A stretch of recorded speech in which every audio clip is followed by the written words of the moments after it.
hancur di tangan istana Master Lu dan dia tidak... Tapi ini tidak berarti bahwa dia ingin membunuh ayahnya. Jika kamu melakukan kesalahan, kamu harus membayar harga yang sesuai. Lady Lu merasa kasihan pada ibunya dan kultivasi neneknya. Wajar saja baginya untuk mengambil kembali harta karun yang awalnya milik ibu dan neneknya ini. Jangan khawatir, Tuan Ye. Sifat pengecut bawaannya tidak akan membiarkannya membalas dendam. Lagi pula, Tuan Ye, kekuatan Anda jauh melampaui kekuatannya. Jadi dia tidak akan berani melakukan hal buruk padamu. Lu Qinger dengan sabar menjelaskan. Jika dia benar-benar ingin membunuh orang dan mencuri harta karun itu, dia pasti sudah bertindak sejak tadi. Jika suatu hari dia berani memiliki niat jahat, aku akan membantumu, Tuan Yeto, untuk menyelesaikan masalah ini. Lu Qinger membungkuk, tidak ingin tinggal lebih lama di tempat yang menyedihkan ini, dan berbalik untuk pergi. Sampai jumpa lagi jika kita beruntung. Kamu mau kemana? Yelang sendirian, menghalangi jalan Lu Qinger, menatapnya dengan senyum di wajahnya. Jika kamu pergi saat ini ditambah dengan pengumuman dari Lord Lu, aku khawatir kamu bahkan tidak akan bisa meninggalkan Great Wilderness. Itu lebih baik daripada berada di sisimu. Jika aku berada di luar sendirian, setidaknya aku bisa menarik beberapa kebencian dari keluarga Dongfang. Lu Qinger berkata dengan wajar. Kamu membelaku, jadi aku memberimu hadiah terima kasih. Inilah yang seharusnya aku lakukan. Jika ada kesempatan, aku akan membalas budi ini padamu. Jika tidak ada kesempatan, Anda hanya bisa menyalahkan saya karena tidak kompeten dan lemah. Apakah Anda pikir keluarga Dongfang akan mengirim seorang kuasi kaisar untuk memburu Anda? Yelang menggelengkan kepalanya geli. Alam kekosongan yang hancur tidak menimbulkan ancaman bagi saya. Baik Anda tinggal bersama saya atau pergi, itu tidak akan berdampak besar. Lu Qinger mengerutkan kening, merenung sejenak, dan merasa bahwa ini adalah faktanya, tetapi tetap menggelengkan kepalanya. Ini berbeda. Aku tidak tahu dari mana asal Dongfang Jie. Aku bahkan tidak tahu seberapa besar kebencian yang dia bawa. Bersama denganmu hanya akan membawakanmu masalah yang tak berujung. Semua yang dia lakukan adalah untuk membalasnya. Jika aku terus mengikuti Yelang, aku tidak tahu berapa banyak masalah yang akan aku dapatkan. Ini sama saja dengan membalas kebaikan dengan permusuhan. Garis bawah Lu Qinger tidak memungkinkannya untuk melakukan ini. Sangat bebas dan mudah. Setiap kata dan tindakan Lu Qinger dilihat oleh Dewa Abadi. Dia bisa secara akurat menangkap setiap perubahan ekspresi Lu Qinger di alam Shattered Field. Sepertinya tidak palsu. Lu Qinger benar-benar merasa bahwa itu adalah haknya, itulah sebabnya dia memeras harta dari Lord Lu dan memberikannya kepada Yelang, daripada ingin menyenangkan Yelang dan mencari pendukung lain. Karakter semacam ini membuatnya memandangnya dengan penghargaan yang lebih tinggi. Kemudian, Immortal Lord menjadi gugup lagi dengan sebuah pikiran. Jika Lu Qinger punya tujuan untuk menyenangkan, Yelang Xie tidak akan merasakan terlalu banyak krisis. Tapi sekarang, Lu Qinger bahkan menggulung harta yang dia berikan sebagai hadiah menjadi adonan roti. Yang paling penting adalah dia memberi tanpa meminta imbalan apapun. Betapa berharga dan langkanya kecantikan seperti itu di mata Yelang. Selain itu, Lu Qinger juga sangat cantik dan menawan, dengan penampilan seperti Dewi. Sejak saat itu, Yelang selalu memiliki Lu Qinger di sisinya, bukankah rasa keberadaannya melemah sekali lagi? Bab 1372 Sifat Angsa Bodoh terungkap. Dalam hati Dewa Abadi, dia masih berharap Lu Qinger akan pergi memiliki Yi Ke saja sudah membuatnya sakit kepala. Itu membuatnya merasa bahwa Yelang mulai mengalihkan fokusnya jika ada Lu Qinger lain yang mengikutinya, bukankah dia harus menyanjung orang lain di masa depan? Dia membenci perilaku seperti itu. Jika Anda bertanya pada diri sendiri dengan jujur, Anda tidak akan bisa melakukan hal seperti itu. Lebih baik saya pergi sekarang. Gunung-gunung tinggi dan airnya jauh. Kita akan bertemu lagi jika kita ditakdirkan untuk bertemu. Jika ada sesuatu yang Anda butuhkan dari saya, selama Tuan Ye mengatakan sepatah, saya akan melakukan apa saja dan saya tidak akan pernah menolak. Seolah-olah sesuai dengan pikiran Dewa Abadi, Lu Qinger memberikan batu komunikasi yang dibuat khusus, menggenggamkan tangannya dan pergi dengan bebas. Mereka sudah pergi jauh. Dia benar-benar pergi atas inisiatifnya sendiri, bukan hanya berpura-pura enggan. Dewa Abadi mendarat di samping Yelang, melihat punggung Lu Qinger, dan menghela nafas. Ketika Lu Qinger ada di sekitar, dia waspada. Namun setelah dia pergi krisis itu terselesaikan. Dia masih memiliki kekaguman pada pahlawan wanita ini yang jelas tentang rasa syukur dan kebencian. Tidak ada gunanya melihatnya lagi. Bahkan jika Anda memintanya untuk tinggal, dia sudah mengambil keputusan dan tidak akan mengubahnya untuk sementara waktu. Sayang sekali kami tidak tahu apakah dia akan disergap oleh musuh-musuhnya jika dia pergi sendirian. The Great Wilderness tidak seburuk itu, alam kuasi kaisar jarang terjadi, dan alam Shattered Void juga dianggap sebagai orang yang kuat, tetapi begitu mereka meninggalkan tanah terpencil Great Wilderness ini. Aku khawatir mereka akan mendapat masalah. Melihat Yelang menatap punggung Lu Qinger, Immortal Lord mendengus tidak puas. Bahkan jika kamu menantikannya. Itu hanya angan-angan. Dia merasa sedikit kesal. Apa kau bercanda? Memang, Lu Qinger cantik, tapi dia juga tidak buruk, kan? Jika aku bertanya pada diri sendiri dengan jujur, apakah dari segi penampilan atau kekuatan, aku tidak kalah dari Lu Qinger dalam hal apapun. Sekarang dia berdiri di samping Yelang, dan pria ini bahkan tidak melihatnya. Malah, dia menatap punggung Lu Qinger dengan penuh semangat. Seperti yang diharapkan, pria selalu mengatakan satu hal dan bermaksud hal lain. Aku lebih percaya babi bisa memanjat pohon daripada percaya apa yang dikatakan seorang pria. Sebelumnya di Istana Jiwa Abadi, dia terus mengatakan bahwa dia ingin mendapatkannya, dan sekarang sudah berapa lama? Aku benar-benar lupa tentang kejadian itu. Dia menatap wanita lain yang baru saja dia temui, tidak tahu harus menempatkannya di mana. Apakah kamu yakin dia tidak akan pergi bersamaku? Yelang menoleh perlahan dan menatap sosok tubuh sang Dewa Abadi yang berlekuk-lekuk dengan tertarik. Jubah ramping berbentuk bintang itu dikenakan dengan indah oleh sang dewa abadi. Gaya anggun dan mewah yang ditonjolkan oleh sosoknya yang membanggakan bahkan lebih menawan. Ditambah dengan wajahnya yang dingin dan cantik, itu semakin menyoroti sifat figur tubuhnya yang penuh gairah dan tak terkendali. Dia sudah pergi jauh, apakah kamu masih akan mengejarnya? Immortal Lord memutar matanya dengan menawan, dan melihat sikap enggan Ye Lang. Dia merasa semakin tidak puas. Dia bertanya-tanya apakah dia harus kembali ke Immortal Soul Palace sendiri, mengabaikan Ye Lang dan membuatnya penasaran. Biarkan Ye Lang juga merasakan perasaan kehilangan dirinya, tetapi setelah dipikir-pikir bahkan jika dia tidak berada di sisi Ye Lang ada Ye Ke lain di sebelah pria ini. Aku khawatir sebelum dia bahkan merasakan pahitnya, kehilangan dirinya, dia akan sangat bahagia di negeri kelembutan sehingga dia tidak ingin pergi. Investasi awalnya sia-sia Nono Dewa Abadi segera membuang semua pikiran berantakan di benaknya. Mari kita bertaruh. Jika saya bisa membuat Lu Qinger berubah pikiran, kamu akan setuju dengan salah satu permintaanku. Jika tidak, saya akan setuju dengan salah satu permintaanmu. Ye Lang sepertinya telah menggunakan tali rami untuk mengikat perangkap di depannya, dan dia dengan lembut membujuk Dewa Abadi untuk masuk. Sifat sejati dari Dewa Abadi Daito muncul lagi. Dia penuh percaya diri. Dia sudah melihat melalui pikiran kecil Lu Qinger dan berbalik. Bagaimana aku bisa kembali? Bukankah itu sama saja dengan menamparkan wajahmu sendiri? Gadis mana yang tahan dengan penghinaan seperti itu? Tanpa berpikir sekalipun, si bodoh memasukkan kepalanya ke dalam perangkap di depan Ye Lang. Dan mengajukan permintaannya sendiri dengan kebijaksanaan penuh. Aku bisa bertaruh, tetapi kamu harus menyatakan persyaratanmu terlebih dahulu. Kamu tidak bisa hanya meminta harga setinggi langit dan membuat persyaratan dengan santai. Dan aku harus melakukannya, tidak ada kesepakatan sebelumnya tentang persyaratan. Dia takut Ye Lang akan menipunya dan meninggalkannya tanpa apapun jika kamu ingin menciumku. Pertama, kamu harus mengambil inisiatif dan kedua, kamu harus bersyukur. Kamu tidak boleh membenciku di dalam hatimu. Kamu harus bersyukur dan belajar untuk bersabar. Kamu harus menjulurkan lidahmu menyentuh bibirku dan kamu tidak boleh meludah sesudahnya. Kamu tidak diperbolehkan menunjukkan rasa jijik.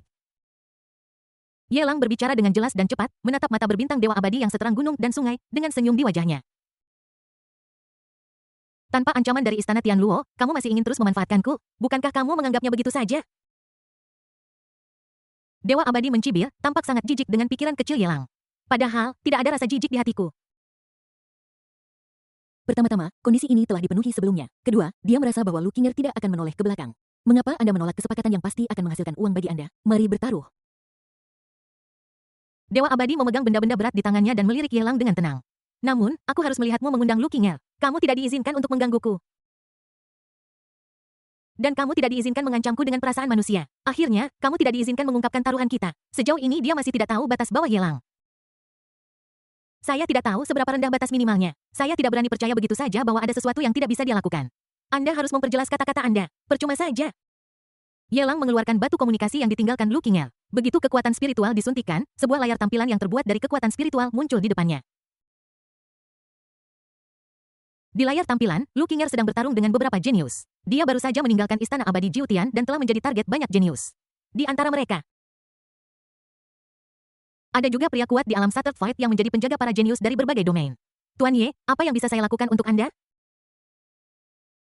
Saya agak sibuk sekarang. Di dalam gambar, gunting emas yang sulit ditangkap itu menjinakkan bom dengan lancar seperti biasanya.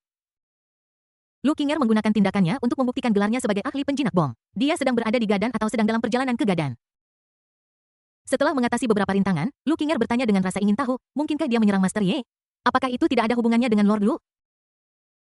Qinger menghargai kebaikan Master Ye. Anda juga telah melihat bahwa tidak lama setelah saya pergi, musuh-musuh saya telah datang berkunjung. Ini baru di wilayah Great Wilderness. Sudah ada ahli seperti itu. Jika itu di dinasti Immortal Li Huo, saya khawatir bahkan kuasa Emperor pun bisa diundang oleh para jenius ini.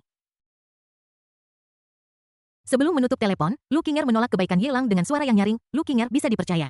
Sekali aku mengatakan sesuatu, aku tidak bisa menariknya kembali. Kami setuju untuk tidak menyeret Tuan Muda Ye ke bawah dan tidak mungkin kami bisa mengubah janji kami di tengah jalan. Qinger dikelilingi oleh ratusan Shattered Fight. Diburu oleh alam kuasi kaisar, bertemu dengan seorang kaisar yang kuat dan dihancurkan. Bahkan jika aku mati di luar dan tercabik-cabik, aku tidak akan pernah membiarkan Ye Saoduo memprovokasi musuh lagi. Kata-katanya tegas dan kuat. Kamu sudah mengatakan ini sebanyak ini. Kamu memang seorang pahlawan wanita. Karaktermu benar-benar mengagumkan. Dewa abadi itu memegang benda berat di lengannya, menyaksikan kesenangan dari pinggir lapangan. Tidak keberatan dengan masalahnya, dan bahkan sengaja menambahkan bahan bakar ke api. Dia menatap wajah Ye Lang dengan niat buruk. Ye Lang tidak marah. Melihat Lu Qinger hendak menutup telepon, dia berbicara perlahan, Nona Lu, Anda tidak ingin keluarga sangguan yang membunuh istri Anda terus lolos begitu saja. Benar bab 1373 Lu Qinger kembali dengan gembira mendengar ini, Lu Qinger merasa seolah-olah Ye Lang telah mencengkeram takdirnya di tengkuk lehernya. Seketika dia layu. Sama seperti penjaga alam void hancur yang dicukur oleh naga emas, mereka tampak layu. Snap layar komunikasi tiba-tiba berhenti. Dewa abadi yang berdiri di dekatnya memikirkan sesuatu, mata indahnya melebar karena tidak percaya segera. Lu Qinger yang sudah meninggalkan istana Dewa Jiutian kembali, diikuti oleh sekelompok kultivator alam kekosongan hancur yang sedang menunggu kesempatan untuk mengambil tindakan. Ketika mereka melihat Yelang dan yang lainnya, para penjaga alam kekosongan hancur ini tahu mereka bukan tandingan mereka dan tidak berani menyinggung mereka. Mereka semua melarikan diri ke dalam kehampaan dengan kebencian di hati mereka. Tuan Ye, bagaimana Anda tahu tentang ibu saya? Lu Qinger tampak kehilangan akal sehatnya. Dia berjalan mendekat ke Yelang, meraih pakaian di dadanya dengan kedua tangan. Dan bertanya dengan mendesak, apakah Anda tahu kuasa emperor dari keluarga Sangguan mana yang membunuh ibu saya? Sebelum, ketika dia meninggalkan istana abadi Jiutian untuk pelatihan. Dia mempelajari beberapa gosip, berlarian untuk itu, dan mendapatkan beberapa petunjuk dari beberapa orang. Mengikuti petunjuk itu, dapat dipastikan bahwa orang yang membunuh ibunya memiliki hubungan yang tidak terpisahkan dengan keluarga Sangguan, tetapi dia tidak dapat memastikan siapa itu. Untuk orang kuat di level itu sangat mudah untuk melepaskan diri dari hal-hal tertentu, bahkan jika Anda orang dalam, Anda tidak akan berani mengkhianati orang yang begitu kuat. Dia ingin balas dendam tetapi dia tidak tahu bagaimana menghadapinya hancurkan seluruh keluarga Sangguan. Mereka adalah eksistensi yang lebih menakutkan daripada keluarga Dongfang dan mereka adalah raksasa di dinasti abadi Lihuo. Dia adalah kerabat kerajaan dari dinasti abadi Lihuo. Belum lagi dia baru berada di tahap tengah alam kekosongan hancur sekarang. Bahkan jika dia adalah kuasi kaisar, dia sekuat kaisar King Luan. Tidak pasti apakah kerabat kerajaan dan keluarga aristokrat seperti itu dapat dihancurkan di dinasti Li Huoxian. Aku tidak tahu, tetapi aku bisa pergi menyelidiki. Yelang menggelengkan kepalanya. Tentu saja dia tahu siapa pembunuhnya, tetapi memberitahu Lu Qinger sekarang sama saja dengan mengirimnya menuju kematiannya. Bahkan dengan gunting naga emas, dia hanya berada di tahap tengah alam kekosongan hancur dan tidak dapat menimbulkan ancaman apapun bagi kuasi kaisar tahap akhir. Siapa yang tahu? Itu bahkan mungkin menyinggung keluarga Sangguan dan diketahui oleh beberapa antek di bawah komando seorang kuasa kaisar yang sudah meninggal sehingga membunuh bahaya bagi Lu Qinger sejak awal. Jika Tuan Ye dapat menemukan siapa pembunuhnya setelah penyelidikan, itu akan menjadi bantuan besar dan aku tidak akan pernah melupakannya. Qinger bersedia menerima kondisi apapun. Lu Qinger mengangkat lehernya yang seputih salju dan bertemu mata Yelang, matanya penuh dengan gairah dan ketulusan. Lord Lu tidak memiliki keberanian dan tidak bersedia memenuhi kewajibannya. Sebagai seorang putri, saya tidak akan pernah membiarkan si pembunuh lolos tanpa hukuman. Bahkan jika itu berarti menghancurkan dirinya sendiri dan pihak lain, dia tidak akan membiarkan si pembunuh bersenang-senang. Untuk ini, tidak peduli berapapun biayanya. Mengapa? Apakah kamu masih berencana untuk pergi? Yelang melirik si idiot yang agak tumpul di sampingnya, mengulurkan tangannya, menekan bahu Lu Qinger. Menepuk pundaknya dan membujuknya dengan sungguh-sungguh bahkan jika kamu pergi sekarang, kamu tidak benar-benar bisa membalaskan dendam ibumu. Siapa tahu, sebelum aku bisa mencari tahu siapa pembunuhnya, dia mungkin sudah dibunuh oleh musuh terkutukmu. Daripada bertarung sampai mati di luar. Mengapa tidak mengikutiku dan mencari musuh dengan tujuan? Kebetulan perhentian kita berikut. Lu Qinger sepertinya ingin mengatakan sesuatu tetapi mengurungkan niatnya dan melirik kehampaan di belakangnya. Ada banyak ahli alam kekosongan hancur yang bersembunyi di kegelapan penuh permusuhan terhadapnya. Yelang mengedipkan mata pada Junsi. Junsi mengerti dan segera mengambil sekop untuk mengubur mayat-mayat itu. Dia mengusir semua penjaga jenius ratusan mil jauhnya seperti mengusir ternak. Tuan Muda Ye. Walaupun kamu memiliki penjaga alam kuasa emperor di sisimu tapi ini masih hutan belantara besar jika aku berada di dinasti abadi Lihuo. Musuhku mungkin bukan hanya mereka yang berada di alam Sacred Void. Garis bawah Lu Qinger masih mencegahnya untuk tinggal namun, dia ingin tahu keberadaan si pembunuh dengan harapan, dia enggan untuk pergi. Ketika musuh datang, kita akan menghentikannya ketika air datang, kita akan menghalanginya dengan tanah, perlu terlalu terbebani jangan lupa, sesuai dengan aturanmu. Lu Qinger aku telah menerima kristal sumber ungu ekstrim yangmu, dan aku sudah menjadi pria Lu Qinger. Pria macam apa yang akan mentolerir wanitanya diburu oleh orang luar di luar suara Yelang rendah, dan matanya berangsur-angsur melembut. Afinitas LV10 menampilkan kekuatannya dengan tenang, dan senyumnya membuat orang merasa lebih rileks. Bahkan jika tidak ada taruhan dengan Dewa Abadi, Yelang tidak akan membiarkan Lu Qinger pergi. Alur ceritanya telah berubah, dan tidak ada yang tahu kemana Tang Chen. Putra keberuntungan, telah pergi. Hanya ada satu Dewa Abadi, dan dia tidak dapat memastikan bahwa Tang Chen akan mendatanginya atas inisiatifnya sendiri. Dengan jaminan ganda Lu Qinger dan Dewa Abadi, tidak peduli pukulan seperti apa yang diderita Tang Chen, atau kesempatan seperti apa yang dia dapatkan. 100%. Mereka akan muncul di hadapannya jika tidak ada yang lain hukum protagonis saja yang bisa membuktikannya. Putra keberuntungan yang menjadi lebih kuat tidak boleh pamer di depan gadis keberuntungan maka menjadi lebih kuat akan menjadi tidak berarti. Selain itu Lu Qinger dan Dewa Abadi adalah gadis takdir sama seperti rusa besar yang menyimpan makanan. Lu Qinger dan Dewa Abadi adalah sumber dari nilai penjahat takdir yang dicadangkan. Bukankah sedikit berisiko untuk membawanya bersamamu? Semakin besar ombaknya, semakin mahal ikannya bab 1374 Dewa Abadi merasa terabaikan. Yelang benar, jika kamu pergi sekarang, kamu akan menjadi sasaran empuk. Akan menjadi pertanyaan besar apakah kamu bisa keluar dari hutan belantara besar hidup-hidup. Yelang sudah membantumu, dan kita tidak terpisahkan. Bahkan jika kamu pergi sekarang, akan sulit untuk menarik garis yang jelas. Dewa Abadi, mengenakan mahkota dan memegang tongkat jiwa abadi, memiliki dada yang naik turun, mengungkapkan kegelisahan batinnya. Tapi apa yang bisa dilakukan oleh kebencian? Dia hanya bisa menyalahkan dirinya sendiri karena meremehkan kemampuan Ye Lang. Seharusnya aku tahu bahwa kelemahan Lu Qinger dalam keinginan membalas dendam akan dieksploitasi oleh Ye Lang. Lu Qinger bahkan tidak berpikir untuk melarikan diri dari kendali Ye Lang. Ketakutannya pada Ye Lang jauh lebih dari sekadar latar belakangnya.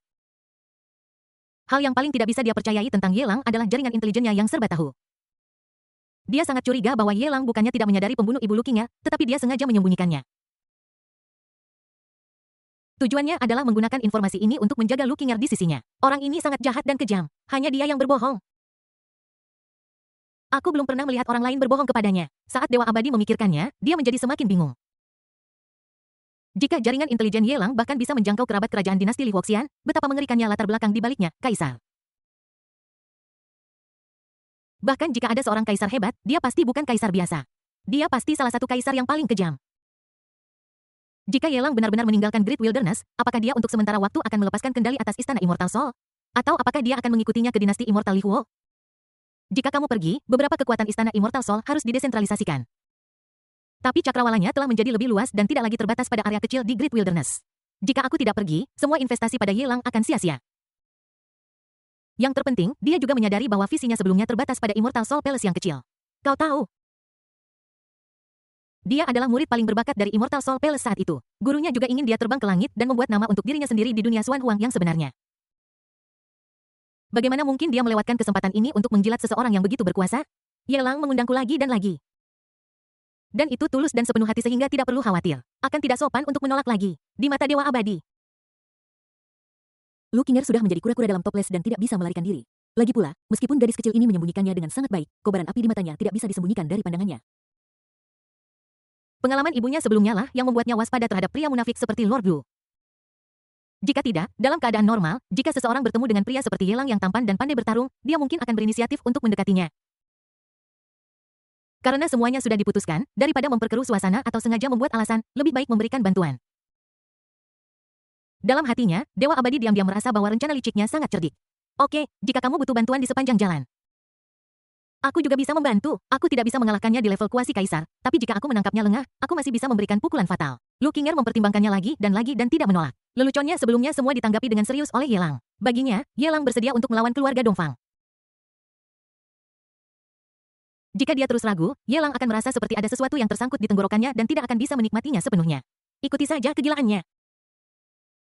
Hal terburuk yang bisa terjadi adalah kematian. Selama dia mati cukup cepat, musuh-musuhnya tidak akan memiliki kesempatan untuk menggunakannya untuk menyerang Ye Lang.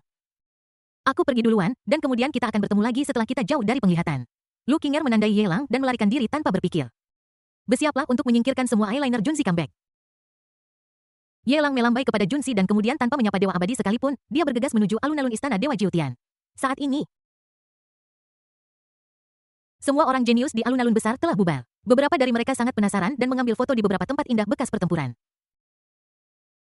Yang tidak memuaskan adalah melampiaskan amarah di hati saya pada senior Miao Yinfang. Akhirnya kau berada di alam kuasa Emperor, dan ada 5 kuasa Emperor kau menekan mereka semua sendirian dan membunuh 3 dari mereka. Bahkan putra ibu Jue tidak sekuat Anda, Tuan Muda Ye memiliki kualitas seorang kaisar, Ker memiliki penampilan seorang selir kekaisaran, ayah. Kenapa kau menatapku Nona Lu tidak terlihat dimanapun bahkan jika kita menemukannya, sudah terlambat. Pangeran Serigala dan kedua putranya saling menyanjung dan tertawa seperti orang gila. Hanya Ye Ker yang berjalan maju dengan gugup, memeluk lengannya, dan cemberut dengan khawatir. Dia hanyalah seorang gadis, mengapa kau harus membelanya? Jika terjadi sesuatu, bagaimana aku bisa menjelaskan kepada Nona Muda ketika aku bertemu dengannya di masa depan? Setelah bertemu dengan Pangeran Serigala dan Jun Ziyi, Kir merasa ada kemungkinan besar bahwa Su Xiaoxiao dan yang lainnya juga datang ke dunia Xuan Huang. Hanya saja mereka tiba di waktu yang berbeda sehingga mereka tidak bisa bertemu satu sama lain untuk saat ini, namun, hanya karena kamu tidak bisa melihatku sekarang tidak berarti kamu tidak akan melihatku di masa depan. Bagaimana jika terjadi sesuatu yang salah atau Ye Lang terluka selama dia bersamanya? Dia tidak lagi punya muka untuk pergi dan bertemu dengan Nona Muda itu. Bab 1375 Mentalitas Guru Abadi runtuh, tidak apa-apa berkemas dan bersiap untuk pergi dari sini, kita akan pergi ke Li Huo Xianchao bersama-sama. Ye Lang mendesak Pangeran Serigala dan 2 rekannya. Xiao Xiao Liuli dan yang lainnya memiliki asuransi perlindungan pribadi yang disediakan oleh sistem, jadi mereka tidak akan mendapat masalah, kamu akan bertemu dengannya cepat atau lambat. Satu-satunya hal yang masih sedikit ia khawatirkan adalah Chu Yuan. Bukannya aku khawatir sesuatu mungkin terjadi padanya, Chu Yuan adalah putra takdir datang ke dunia Xuan Huang. Dia pasti akan lebih kuat dan melambung ke langit seperti naga kebangkitan adalah kesimpulan yang tak terhindarkan. Yang membuatnya khawatir adalah Chu Yuan tidak akan bisa memasuki dunia Xuan Huang atau garis waktu kedatangan Chu Yuan masih belum diketahui. Dan dia tidak tahu berapa tahun yang akan berlalu setelah titiknya saat ini. Anda tahu, kekuatannya terikat pada Chu Yuan. Begitu Chu Yuan menjadi lebih kuat, kekuatannya akan meningkat 15 kali lipat. Umpan balik ini tidak dibatasi oleh jarak. Jika Chu Yuan telah tiba di dunia Xuan Huang terlebih dahulu seperti Junxi, dia seharusnya sudah menerima umpan balik sejak lama, tapi sekarang bahkan tidak ada jejak perasaan sama sekali. Dia hampir yakin bahwa Chu Yuan belum datang. Bagaimana mengatakannya? Situasi khusus Chu Yuan dapat dikatakan tidak terduga, tetapi masuk akal. Chu Yuan sedikit berbeda. Dia adalah putra keberuntungan yang inspiratif. Jalannya menuju kebangkitan sangat bergelombang, bahkan jika dia memiliki kesempatan untuk memasuki dunia yang lebih besar, dia ditakdirkan untuk menjadi yang terakhir masuk. Tujuannya adalah menunggu sampai musuh menjadi lebih kuat sehingga dia bisa pamer dan menamparkan mereka. Sayangnya, karena guru dan pamannya seperti ayah kandungnya, sulit baginya untuk mendapatkan peningkatan kekuatan 5 kali lipat ini saat ini. Setelah beberapa saat, ketiga pangeran serigala mengepak barang bawaan mereka, mengambil semua milik mereka, dan kembali. Junxi mengangkat tangannya dan naga hitam berkepala 9 di puncak alam Shattered Void muncul menarik istana yang megah. Tekanan tirani menyapu ke segala arah dan kehampaan bergetar. Anda layak menjadi senior, bahkan mobil Anda, Bang. Sebelum Pangeran Serigala mengucapkan sepatah kata pun, Raja Serigala Iblis datang dengan pukulan besar. Ayah, Pangeran Serigala merasa marah. Mengapa kau memukulku? Kau berandal, kau seharusnya tahu kapan harus menyanjung. Tidakkah kau lihat bahwa Junxi sedang menatapmu dengan penuh ketamakan? Kau telah merebut pekerjaannya. Sekarang Junxi bukan hanya seorang pengawal, Tetapi seorang kuasi kaisar, Kaisar Zhang Tian. Raja Serigala Iblis mengirimkan peringatan melalui transmisi suara. Sebagai seseorang yang pernah memegang posisi tinggi, dia tahu betul arogansi mereka yang benar-benar memegang kekuasaan, dan bahkan mereka yang menyanjung mereka terbagi menjadi tingkatan yang berbeda. Terburu-buru menyanjung seseorang di depan orang kepercayaannya seperti mencampuri urusan orang lain dan merupakan cara untuk membuat dirimu terbunuh. Ayo pergi. Yelang dengan santai meraih tangan kecil Yi Ke yang mulus dan terbang ke udara, berniat untuk menaiki kereta 9 naga. Pada saat ini, Dewa Abadi yang telah diperlakukan dengan dingin, akhirnya tidak tahan lagi. Dia harus berbicara, harus menyela, harus menunjukkan kehadiranmu. Ketika Lu Qinger ada di sekitar, mata Yelang selalu tertuju pada Lu Qinger. Lu Qinger pergi, tetapi orang ini tidak pergi menemuinya. Dia malah bergaul dengan Yi Ke. Tidak masalah jika dia tidak memenuhi taruhan dan tidak menatapnya. Masalahnya adalah semua orang pergi sekarang. Dia bahkan tidak menyapanya. Apakah dia tidak punya harga diri yang harus diselamatkan? Tanpa mengucapkan sepatah kata pun, apakah dia akan mengikutinya? Atau apakah dia akan mengikutinya? Apa itu? Melihat Dewa Abadi menghalangi jalan di depan, Yelang memiringkan kepalanya dan bertanya dengan rasa ingin tahu. Seharusnya kau bertanya padaku apakah aku ingin pergi bersamamu. Bagaimana aku bisa setuju untuk pergi bersamamu jika... Dewa Abadi memaksakan senyum dengan susah payah dan mengutuk Yelang 180 kali di dalam hatinya. Dia menarik napas dalam-dalam, jubah peri bintangnya menjadi semakin ketat dan dia berkata perlahan. Kereta 9 naga ini terlalu mencolok di alam liar besar tidak masalah. Tetapi jika kita memasuki dinasti peri Lihuo, itu akan terlalu mencolok dan akan menyebabkan masalah yang tidak perlu. Kita harus lebih berhati-hati saat pergi ke dinasti peri Lihuo. Saya punya artefak terbang berupa perahu peri di sini, yang merupakan sarana perjalanan yang lebih cocok saat dia berbicara. Dia melemparkan artefak kelas atas ke udara. Artefak itu berlipat ganda ratusan dan ribuan kali seperti kapal pesiar raksasa yang melayang di langit. Itu memang masuk akal. Terima kasih. Yelang mengangguk berterima kasih, meletakkan lengannya di pinggang Yi Ke dan memimpin untuk melangkah ke perahu peri. Ini memang agak terlalu mencolok. Di tempat seperti dinasti abadi Lihuo, menggunakan 9 naga hitam untuk menarik kereta, aku khawatir hanya keluarga kerajaan. Atau bahkan kaisar dari dinasti abadi Lihuo mampu menampilkan kemegahan seperti itu. Junxi melihat dengan cermat kereta 9 naga yang telah dia persiapkan dengan seksama dan mengangguk setuju. Di tempat seperti dunia Xuan Huang, kadang-kadang kemegahan dan keadaan adalah bukti kekuatan. Jika Anda tidak memiliki reputasi yang baik, sangat mudah untuk mendapat masalah. Jika Anda terlalu banyak ribut, tentu saja yang lebih penting, dinasti Lihuo Xian bukanlah wilayahnya. Meskipun perahu abadi ini adalah senjata ilahi kelas atas dan sangat cepat, satu-satunya kekurangannya adalah membutuhkan 2 orang untuk mengendarainya bersama, dan Anda sendiri tidak cukup. Dewa Abadi berbicara kepada Junxi dengan tatapan dingin. Saya mengerti. Junxi mengangguk gugup. Saya akan melakukannya, Kakak Jun. Aku akan membantumu mengemudikan perahu peri. Meskipun aku hanya berada di tingkat kekuatan supernatural, seharusnya aku tidak punya masalah mengemudikan perahu. Pangeran Serigala maju dengan gembira. Ingin mengambil kesempatan untuk menjalin hubungan baik dengan Junxi. Anda tidak bisa. Dewa Abadi berbalik dan memelototi Pangeran Serigala dengan dingin. Aku bisa melakukannya. Aku tidak pandai bertarung, tetapi mengemudikan perahu seharusnya tidak menjadi masalah. Selain itu, bukankah ini senjata ilahi? Ini bukan hanya senjata mirip Dao, apalagi senjata Dao. Aku berada di tingkat kekuatan ilahi, jadi aku pasti bisa mengendalikannya. Pangeran Serigala menepuk dadanya dan berjanji.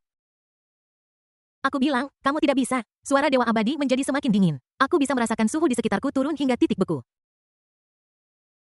Bahkan molekul air di udara mengembun menjadi kristal es dan berjatuhan. Ya, kami tidak bisa melakukannya. Kami pasti tidak bisa mengendalikan perahu abadi ini.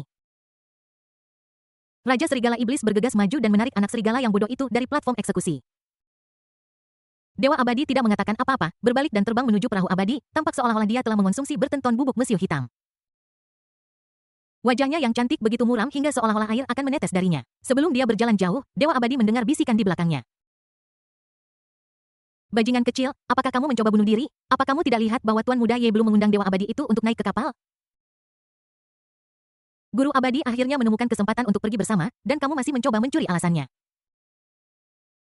Kamu bahkan tidak memberi mereka kesempatan terakhir untuk menutupi diri mereka. Kamu akan mati tanpa tahu bagaimana kamu mati. Tiba-tiba, sebilah pedang spiritual terbang melewati telinga Raja Serigala Iblis. Sebuah gunung ratusan mil di belakangnya terkena pedang spiritual itu. Dalam sekejap, abu menghilang menjadi gumpalan asap hijau. Bisikan itu berhenti tiba-tiba. Tidak lama kemudian, suara rendah menyalahkan terdengar lagi. Ayah. Tolong berhenti bicara. Anda menginjak ekor Dewa Abadi dan dia sangat marah. Bab 1376 Dewa Abadi yang lelah 2 hari berlalu dalam sekejap. Kabinet perahu peri dihias seperti ruang resepsi Yelang duduk di kursi giok dengan kaki disilangkan di sampingnya. Yi Keer duduk di pangkuannya mengupas anggur dan menyuapinya. Bertindak dengan penuh perhatian seolah-olah dia sedang merawat orang cacat. Lu Qinger yang telah menyingkirkan mata di belakangnya telah menyusul perahu peri kemarin. Sekarang dia berdiri di belakang Yelang memberinya pijatan lembut untuk membuatnya rileks. Lu Qinger yang selalu keras kepala dan argumentatif. Sama penurutnya dengan gadis kecil di depan Yelang. Jika Tuan Lu melihat ini, atau jika para jenius yang pernah menghadapi kekuatan gunting naga emas melihat ini, mereka mungkin akan terkejut. Berikan lebih banyak usaha. Yelang menepuk-nepuk tangan kecil Lu Qinger yang halus, dan pada saat yang sama membuka mulutnya untuk mengambil setangkai anggur, sari buahnya meledak di mulutnya. Hidup ini begitu riang. Dalam suasana yang nyaman hanya ada satu orang yang tampak tidak pada tempatnya dari awal hingga akhir. Dewa Abadi berdiri di samping memegang barang-barang berat di tangannya. Rasanya seperti dia seharusnya tidak berada di dalam perahu tetapi di bagian bawah. Dari waktu ke waktu Dewa Abadi melirik Yelang yang sedang tidur siang dan mengertakkan gigi karena geram Tuan. Perahu abadi Anda cukup ramai. Ada tikus di kabin. Yelang mendengarkan suara berderit, membuka satu mata. Dan menggoda, sambil melirik langit yang terus berlalu di luar jendela, dan berkata bercanda, sekarang jam berapa? Jika Anda tidak pergi sekarang, Anda akan meninggalkan Great Wilderness, dan istana jiwa abadi Anda akan menjadi kekuatan tanpa pemilik lagi. Yi Keer memasukkan sebuah anggur ke dalam mulut Yelang dan menatap Dewa Abadi dengan sedikit rasa ingin tahu. Lu Qinger juga sedikit bingung. Dia tidak mengerti mengapa makhluk tertinggi dari istana jiwa abadi akan mengikuti di belakang Yelang seperti seorang pengikut. Aku punya rencana sendiri. Dewa Abadi menoleh dan melihat keluar jendela, mencoba untuk mengubah topik pembicaraan. Dalam hatinya, dia mengutuk Yelang 180 kali. Dia tidak percaya bahwa Yelang tidak tahu apa yang dia pikirkan. Simpan saja di dalam hatimu, kenapa kau harus mengatakannya dengan keras, dan melakukannya di depan Yi Keer dan Lu Qinger? Apakah dia tidak punya harga diri yang harus diselamatkan? Dia adalah penguasa abadi, keberadaan tertinggi dari istana jiwa abadi. Pertama Pangeran Serigala, lalu Yelang. Tentu saja, jenderal macam apa Anda ini, prajurit macam apa yang Anda pimpin? Suatu kebajikan. Semua hal baik pasti akan berakhir. Kita pasti akan berpisah pada akhirnya. Beritahu saya kapan kita akan berangkat agar saya bisa mempersiapkan. Aku tidak akan bisa beradaptasi dengan kepergianmu yang tiba-tiba. Yelang tidak berniat membiarkan Dewa Abadi pergi. Bukankah itu hanya kesombongan, ingin menahannya? Itu tidak akan berhasil di depan orang luar atau pria. Dia mengizinkan Dewa Abadi menjadi sombong dan berharap Dewa Abadi bisa semulia mungkin. Tetapi Anda tidak boleh terlalu bangga di depannya. Pertama, saya tidak cocok. Dan kedua, setelah terbiasa dengan grup, saya khawatir saya tidak akan bisa bersenang-senang. Jika Anda tidak menikmati permainannya, itu seperti Anda belum bermain sama sekali. Perjalanan ke Li Huo Xianchao ini penuh dengan bahaya. Kehadiranku di sini dapat membantu meringankan sebagian tekanan. Begitu aku yakin kamu aman, aku akan pergi atas inisiatifku sendiri. Harus kukatakan, The Immortal Lord memang pantas menjadi The Immortal Lord. Pengalamannya memegang kekuatan besar membuat semua yang dia katakan sempurna. Lihat, betapa canggihnya pernyataan ini. Demi keselamatanmu, aku sengaja tinggal sedikit lebih lama. Aku hanya akan pergi ketika kamu benar-benar aman. Kapan akan benar-benar aman? Kecuali Yelang bertemu dengan keluarga di belakangnya, jika tidak, Dewa Abadi akan memiliki alasannya sendiri untuk tidak pergi. Jika dia benar-benar bertemu dengan Kaisar di belakang Yelang, dia, sebagai pelindungnya, harus memberinya beberapa keuntungan, kan? Itu hanya tanda terima kasih, kan?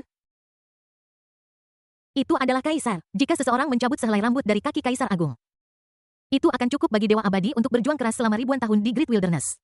Yelang membuka mulutnya dan bersiap untuk berbicara lagi. Dewa Abadi marah dan berubah menjadi bermusuhan di depan Yi Keer dan Lu Qinger. Aku tidak tahan lagi. Aku tidak tahan. Aku hanya tidak ingin pergi. Aku ingin mengikutimu ke dinasti abadi Li Huo. Apakah boleh? Sejak dari hari sebelum kemarin hingga sekarang, kamu bahkan belum mengatakan sepatah kata pun untuk mengundangku. Aku sudah tanpa malu-malu membuat alasan berulang kali, dan kamu masih saja di sini dengan sengaja menggodaku. Apa kamu pikir aku tidak punya emosi? Apa kamu pikir aku terbuat dari tanah liat? Percaya atau tidak, jika kamu mengatakan satu kata lagi, aku akan berada di sisimu selamanya. Dewa abadi itu meraung marah pada Yelang, dan dadanya, yang tidak ditopang oleh tangannya, naik turun dengan keras. Kita semua orang pintar, tidak perlu menyembunyikan apapun. Tidak ada lagi yang disembunyikan. Dia hanya ingin menjilat Yelang dan menjadi liontin di pahanya.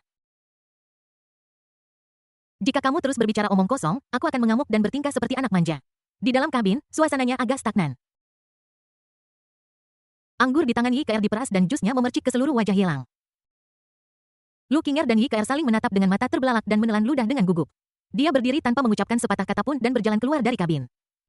Di dalam kabin besar, hanya Yelang dan Dewa Abadi yang tersisa. Ketika Yi Keer dan Lu Qinger keluar, ada gumaman di luar. Suara itu sangat halus, tetapi tidak bisa disembunyikan dari pendengaran Dewa Abadi dan Yelang, Nona Lu. Kenapa kamu keluar? Aku baru saja mendengar seseorang berteriak di sana. Apakah itu Immortal Lord? Aku sudah lama menemukan bahwa Immortal Lord ini memiliki temperamen yang sangat aneh dan tidak mudah untuk dihadapi. Sehari sebelum kemarin, dia bersikeras untuk mengendarai perahu abadi, tetapi begitu dia naik ke atas, dia menyerahkannya begitu saja kepadaku tanpa peduli. Aku pergi untuk memintanya mengubah jadwal, tapi dia memelototiku rasanya seperti dia ingin membunuhku menelepon. Di dalam kabin, dada Immortal Lord naik turun dengan sangat hebat sehingga seolah-olah steri Immortal Robe-nya akan meledak dalam sedetik berikutnya. Immortal Lord dengan wajah tercabik-cabik siap menanggung rasa malu dan amarah Yelang. Namun sekarang kata-kata yang tidak disengaja ini seperti pisau tumpul yang mengiris hatinya. Harga dirinya terkoyak, teriris, dan ditaburi segenggam garam kasar. Setelah menaburkan garam kasar, itu dibakar dengan kobaran api domain api tanpa akhir. Merasa malu dan marah. Pikiran untuk menghukum Pangeran Serigala baru saja muncul ketika dia ingat bahwa pihak lain mengatakan yang sebenarnya. Benar-benar putus asa, plop. Dewa Abadi merosot di kursi giok mengangkat tangannya dan kemudian menjatuhkannya dengan lemah lelah. Hancurkan itu bab 1377 pemburu dan mangsa transformasi sebenarnya. Saya pikir Anda mungkin salah paham. Alasan mengapa saya tidak meminta Anda untuk pergi bersama saya adalah karena saya tahu dalam hati saya betapa Anda menghargai Istana Jiwa Abadi. Jika saya tahu bahwa Anda ingin pergi bersama saya pasti akan mengundang Anda. Dengan kuasa Emperor seperti Anda sebagai penjaga, keamanan akan meningkat secara dramatis. Yelang memukul Dewa Abadi dengan beberapa tongkat dan tahu dalam hatinya bahwa sudah waktunya untuk memberinya beberapa hadiah manis. Dewa Abadi dari Istana Jiwa Abadi dipaksa untuk menghancurkan diri sendiri. Jika dia tidak dibujuk, dia khawatir Dewa Abadi akan menjadi jahat, jadi dia membunuh Pangeran Serigala tanpa mengucapkan sepatah kata pun dalam hal ini. Yelang sangat jelas tentang bagaimana dia memperlakukan orang-orangnya sendiri atau orang luar. Dia tahu dengan jelas siapa yang harus diperlakukan dengan baik, siapa yang harus diperlakukan dengan prioritas, dan siapa yang harus dihukum sungguh-sungguh. Dewa Abadi mengangkat matanya dan ada cahaya yang berkedip di mata bintangnya. Tentu saja Yelang tersenyum dan mengangguk. Tanpa menunggu Immortal Lord menghibur diri atau bergerak, dia mengeluarkan batu pengambil foto setelah menggunakan kekuatan spiritual untuk mengaktifkannya. Itu seperti perekam kaset memotong awal dan akhirnya dan hanya memutar rekaman Anda tidak diizinkan untuk. Negasi ganda berarti penegasan Lord Immortal, Anda tidak ingin orang luar tahu bahwa Anda penguasa Balai Jiwa Abadi adalah orang yang tidak menepati janjimu, benar? Yelang tersenyum jahat dan mulia, lalu menepuk kursi di sebelahnya.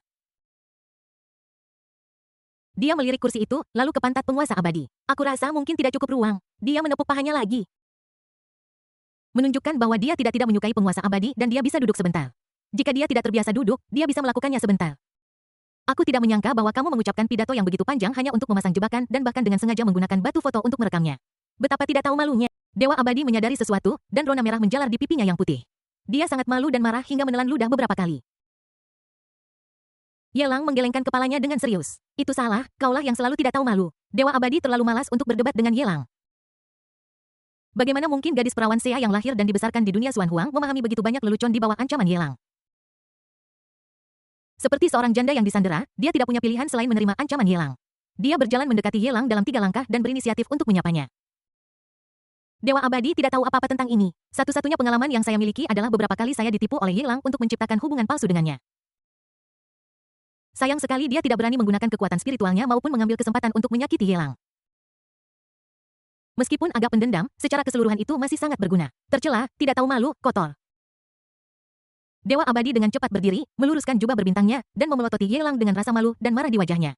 Jika tatapan bisa membunuh. Saat ini, mulut Yelang telah meledak menjadi lubang hitam. Meskipun dia mengungkapkan penolakan seperti itu secara verbal, Dewa Abadi sebenarnya memiliki ide lain di dalam hatinya. Tampaknya Yelang mengabaikannya, tetapi sebenarnya, dia masih berusaha untuk memanfaatkannya dalam segala cara yang mungkin. Dia memasang jebakan ini dengan sengaja, bukankah itu hanya karena keserakahan akan kecantikannya? Selama Yelang masih memiliki niat ini, dia tidak takut Yelang akan mengabaikannya. Yelang tidak melihat ke arah Dewa Abadi saat Dewa Abadi meninggalkan pahanya. Dia dengan cepat berbalik ke samping dan meneguk beberapa kali. Dia menyeka bibirnya dengan ekspresi jijik dan menatap Dewa Abadi dengan penuh arti. Tatapan itu seolah-olah berkata, apakah kamu makan bawang putih saat makan siang? Maksudmu apa? Apakah kamu pikir aku kotor? Dewa Abadi melebarkan mata indahnya dan menatap Yelang dengan tidak percaya. Tidak, aku sama sekali tidak memiliki pikiran atau gagasan seperti itu. Yelang menggelengkan kepalanya, lebih serius dari sebelumnya. Dia tampak serius dan duduk tegak. Setelah mengatakan itu, dia tidak lupa meludah ke samping. Mentalitas Dewa Abadi runtuh. Dia bahkan belum sempat tidak menyukai Yelang, tetapi orang ini mengambil tindakan untuk membuktikan penolakannya terhadapnya. Jika kamu sangat tidak menyukainya, mengapa memasang jebakan? Bukan, itu tidak benar. Mengapa kamu tidak menyukaiku? Dewa Abadi tidak memberontak seperti Lu Qingya, juga tidak memiliki temperamen keras kepala, juga bukan orang yang suka bertengkar. Namun, melihat reaksi Yelang saat ini, dia merasa harga dirinya sangat tertantang. Dia dengan cepat maju 2 langkah, memegang pipi Yelang dan menggigitnya dengan keras. Jangan, Yelang terbalik, berjuang panik. 2 tangan, dengan panik berusaha meraih udara. Dewa Abadi menjadi semakin marah semakin Yelang bertingkah seperti ini. Tambah dia tidak bisa menahan amarahnya. Tiba-tiba dia menyadari ada sesuatu yang salah. Kenapa Yelang yang bersandar di kursi jadi kehilangan jubahnya? Kapan kamu berbaring di tanah? Kenapa? Dewa Abadi memperhatikan tangan Yelang diikat pinggangnya dan segera menjadi waspada. Ups, aku sudah ditipu lagi. Pemburu dan mangsa ditransformasikan dalam sekejap. Dewa Abadi ingin berjuang tetapi mendapati bahwa tangan Yelang seperti penjepit besi yang berubah dari kekuatan hukum. Bahkan hanya dengan kekuatan spiritual, dia tidak bisa membebaskan diri. Tuan Dewa, tolong jangan bertindak terlalu jauh. Jika Anda menciumku sekali, Anda memenuhi taruhan. Jika Anda menciumku lagi, Anda menggoda saya. Utang harus dibayar kembali, dan pembunuhan harus dibayar dengan nyawa. Tidak ada perkataan bahwa Anda boleh mencium saya, tetapi saya tidak boleh mencium Anda. Bab 1378 Meng Yuki Putra Keberuntungan. Yelang menyandarkan dagunya di bau wangi Dewa Abadi dan meniupkan napas panas ke telinganya dengan cibiran. Dewa Abadi itu gemetar seluruhnya dan merasa bahwa dia telah kembali ke istana Dewa Sembilan Surga. Kembali ke saat ketika Plain Halberd bertabrakan dengan tombak fusi 5 kuasi kaisar. Aku merasakan perilaku kasar Yelang lagi orang ini. Itu sangat kasar. Dia memperlakukannya seolah-olah dia bukan apa-apa dan benar-benar ingin mengambil keuntungan dari kesempatan ini untuk menjatuhkannya dalam satu gerakan. Itu hanya mimpi kosong. Tepat ketika Dewa Abadi akan mengungkapkan kartu trufnya, seluruh perahu abadi tiba-tiba mengeluarkan suara keras. Kemudian perahu peri, seperti kapal raksasa, mulai berguncang dengan tidak stabil dan hampir terbalik. Dewa Abadi terakhir adalah tiang bendera dan Yelang adalah benderanya. Kali ini, Dewa Abadi itu mencondongkan tubuh ke depan, jubahnya berkibar, dia menggertakkan giginya, merasa malu dan canggung. Segera setelah perahu abadi stabil, Yi Keir berlari masuk dengan gugup dari luar rumah dan berkata dengan cemas, ada pertempuran antara alam kuasi kaisar di luar, dan perahu abadi kita telah terkena dan sebuah lubang besar telah dibuat. Yi Keir tidak terlalu terkejut dengan pakaian Yelang saat ini. Dia telah menyaksikan orang-orang mengenakan pakaian yang lebih keren. Membayangkannya saja sekarang membuat pipiku memerah. Sebelumnya adalah nona kecil, sekarang nona muda itu tidak ada, apakah dia yang akan mengambil alih? Apa yang harus dia lakukan jika Yelang membutuhkannya? Memberi, atau memberi? Jika nona muda itu bertanya padanya, dia hanya bisa mengatakan yang sebenarnya. Jika Yelang menginginkannya, dia akan memberikannya padanya. Siapa yang begitu buta sehingga dia keluar dan menggunakan jurus pamungkasnya tanpa memeriksa apakah ada kendaraan di langit? Yelang sangat marah. Bahkan jika dia tidak pernah memikirkannya, dia benar-benar dapat mengambil keuntungan dari kesempatan itu dan menduduki Immortal Lord. Tetapi jika kita melanjutkan, manfaatnya pasti akan lebih dari sekadar sedikit. Menghancurkan keberuntungannya, orang yang menyebabkan masalah itu pantas mati. Sialan, Master Abadi yang berdiri di dekatnya sedang merapikan jubahnya, merasa sangat marah. Aku tidak tahu apakah dia marah pada Yelang atau pada kuasi kaisar yang berani menghancurkan perahu abadinya. Keduanya mengikuti Yi Keir keluar dari kabin dan ke dek. Sejauh mata memandang, perahu peri itu mengambang di atas pegunungan yang rimbun. Lapisan pohon purba menutupi area seluas lebih dari 10.000 mil. Bahkan hutan hujan tropis di planet biru tidak ada apa-apanya dibandingkan dengan pegunungan ini, Chang Wei. Kamu sangat berani hingga berani membunuh pangeran ketiga. Hatinya pantas untuk mati. Jika Kaisar Li Huo tahu tentang ini, kamu tidak akan pernah bisa berdiri lagi. Lai Fu, hati-hati, Bang. Penggarap alam kekosongan hancur tingkat akhir bernama Lai Fu dihancurkan menjadi buih darah oleh serangan telapak tangan dari kuasi Kaisar Chang Wei. Begitu Yelang keluar, dia melihat Chang Wei memukuli Lai Fu. Di belakang Lai Fu dan kelompok penjaga alam Shattered Fight-nya, seorang pemuda berdiri entah dari mana. Dia telah mencapai tingkat kelima dari alam kekuatan ilahi, dan matanya sedalam air. Melihat Lai Fu yang tewas dalam pertempuran, dan kemudian melihat kuasi kaisar, dia menjadi semakin suram. Dia hanya berada di tingkat kekuatan supernatural, tetapi ketika menghadapi kuasi kaisar, dia tidak menunjukkan rasa takut, hanya amarah. Ini seperti harimau dalam kesulitan yang diganggu oleh seekor anjing. Melihat bahwa kuasi kaisar akan bertindak lagi, Ye Lang berbicara dengan dingin. Ketika kuasi kaisar berbalik, dia perlahan menunjuk ke sebuah lubang besar di bagian belakang perahu abadi dan berkata dengan acuh tak acuh, kamu menghancurkan senjata ajaib kami untuk bepergian. Setidaknya kau harus memberiku kompensasi, kan? Wajah kuasi kaisar itu tertutup kabut, seolah-olah dia berusaha menyembunyikan fitur-fiturnya. Ketika dia berbalik dan melihat Ye Lang, kilatan jijik melintas di matanya. Ketika dia melihat Junsi dan Dewa Abadi di samping Ye Lang, dia memperhatikan bahwa mereka berdua berada di tingkat kuasi kaisar, jadi dia berhenti meremehkan mereka. Aku akan memberikan kompensasi padamu. Chang Wei mencibir, bicaralah cepat. Senjata Dao tingkat menengah ini sekitar 10 yang hancur. Aku tidak akan menipumu, aku akan memberimu diskon 70% dan berikan aku senjata Dao tingkat rendah yang terbang. Ye Lang dengan sopan memberikan diskon 70%. Ini seperti promosi, sebelum diskon, harganya akan dinaikkan terlebih dahulu, dan setelah diskon. Ini akan sedikit lebih mahal dari biasanya. Artefak terbaik dapat dibeli dengan harga artefak Taois terbaik. Itu masuk akal. Apakah orang ini membantuku? Meng Yuqi mengangkat kepalanya dan menatap Ye Lang. Pada pandangan pertama, perhatiannya tertarik oleh Dewa Abadi, Yi Ke, dan Lu Qinger di sampingnya. Ketika Meng Yuqi melihat ketiga wanita itu untuk pertama kalinya, dia kagum. Dia adalah wanita cantik dengan sosok surgawi dan keanggunan yang tak tertandingi. Belum lagi harem ayahnya, bahkan di kehidupan sebelumnya, jarang sekali melihat wanita secantik itu, ding. Terdeteksi bahwa putra takdir, Meng Yuqi, memiliki niat jahat terhadap kekasih tuan rumah.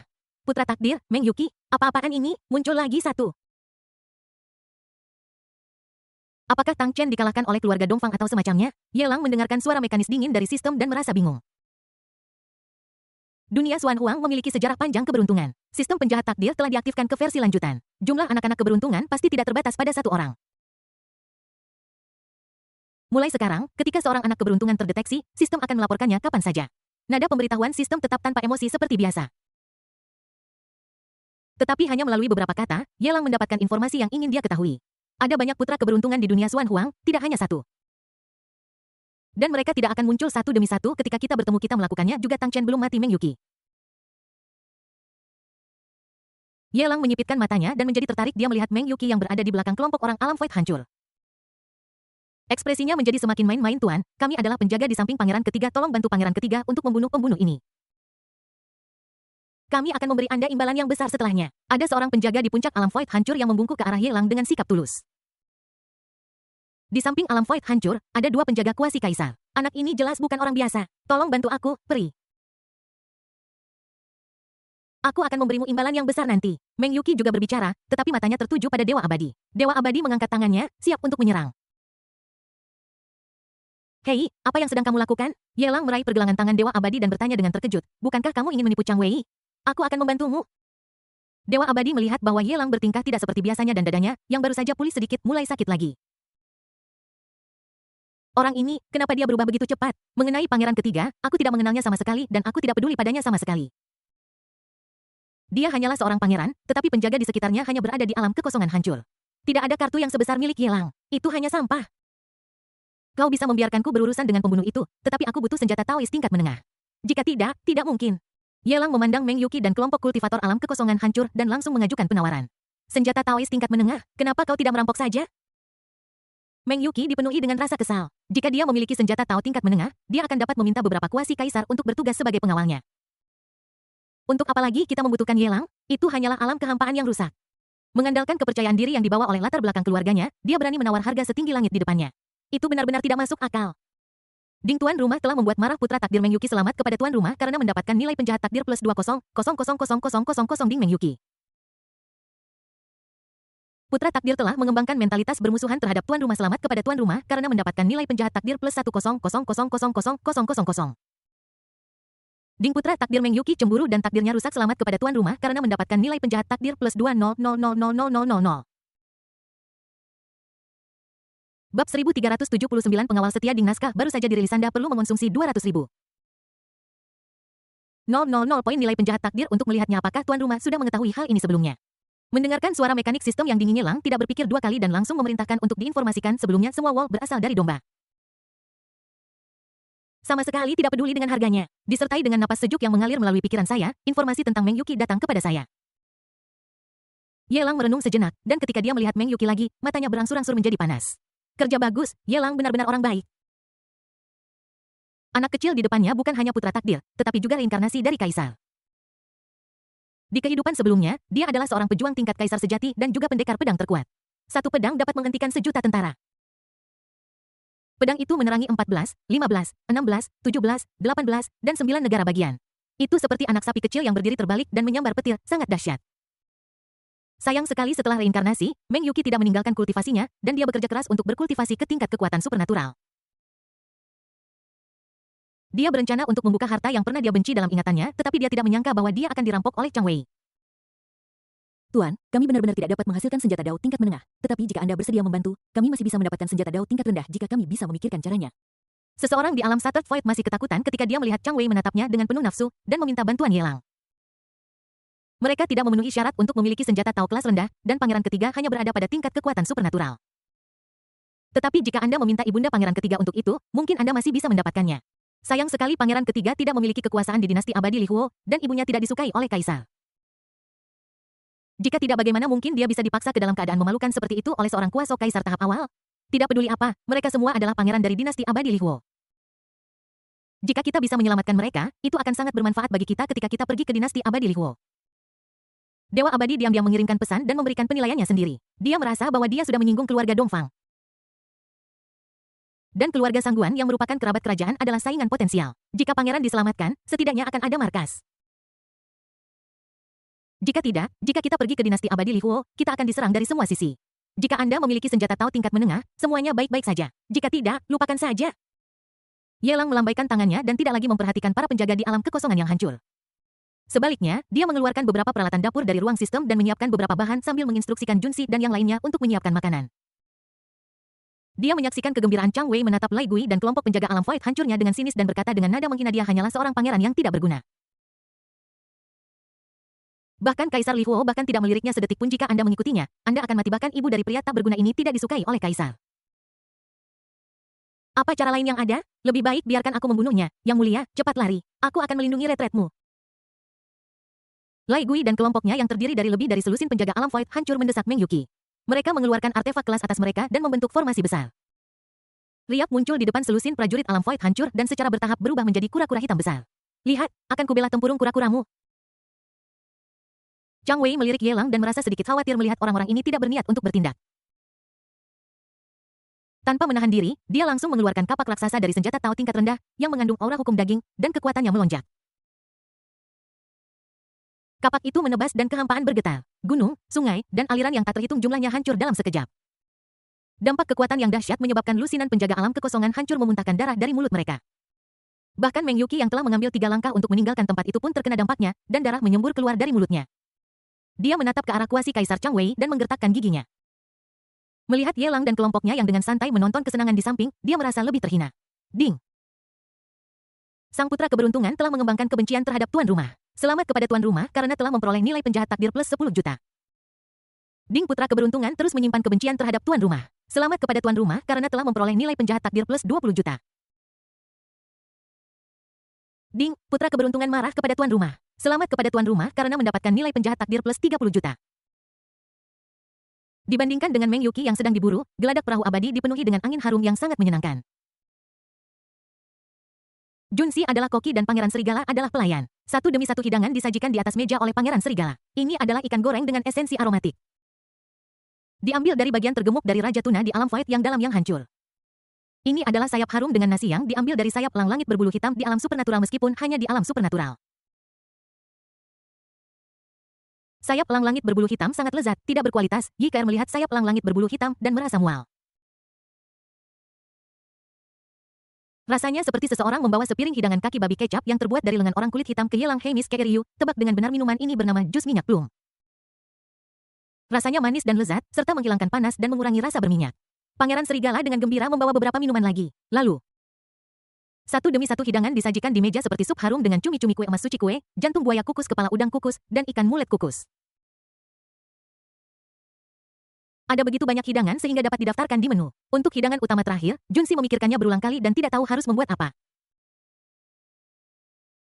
Memikirkan fakta bahwa saya tidak bisa makan beberapa hidangan dari bintang biru di dunia Xuan Huang. Jadi saya membuat beberapa makanan jalanan khusus bintang biru, termasuk kulit dingin, mie dingin dan bihun goreng. Hei, bihun goreng ini rasanya lumayan enak. Apa isinya? Dewa Abadi belum pernah makan makanan lezat yang hanya tersedia di warung pinggir jalan ini. Menurutku rasanya menyegarkan tapi juga sedikit terlalu enak. Aku menatap Junsi dengan rasa ingin tahu, sedikit curiga. Tidak ada yang ditambahkan, hanya sedikit MSG. Secara umum, mie goreng tidak ditambahkan bubuk ayam. Oh, Dewa Abadi tidak mengerti. Tapi selama dia tidak mengatakannya, orang lain tidak akan tahu bahwa dia tidak mengerti masalah dapur ini. Sekelompok orang yang sedang menikmati makanan di dek tiba-tiba terbangun oleh ledakan keras. Menolehkan kepalanya, dia melihat bahwa ada pengkhianat di antara penjaga alam Shattered Fight. Dia membelot di tempat tanpa peduli tentang hidup atau mati Meng Yuki, dan berbalik dan melarikan diri. Kura-kura hitam yang awalnya dipadatkan oleh formasi pertahanan memiliki retakan padat di seluruh tubuhnya di bawah bombardir dahsyat kapak raksasa Chang Wei. Tanpa beberapa master alam kekosongan hancur, tim penjaga yang menghadapi kesulitan menjadi semakin tak tertahankan. Bang bang bang. Di bawah tebasan kapak raksasa, Xuan Wu tidak bisa lagi menahan tingkat penekanan seperti itu. Meledak di tempat.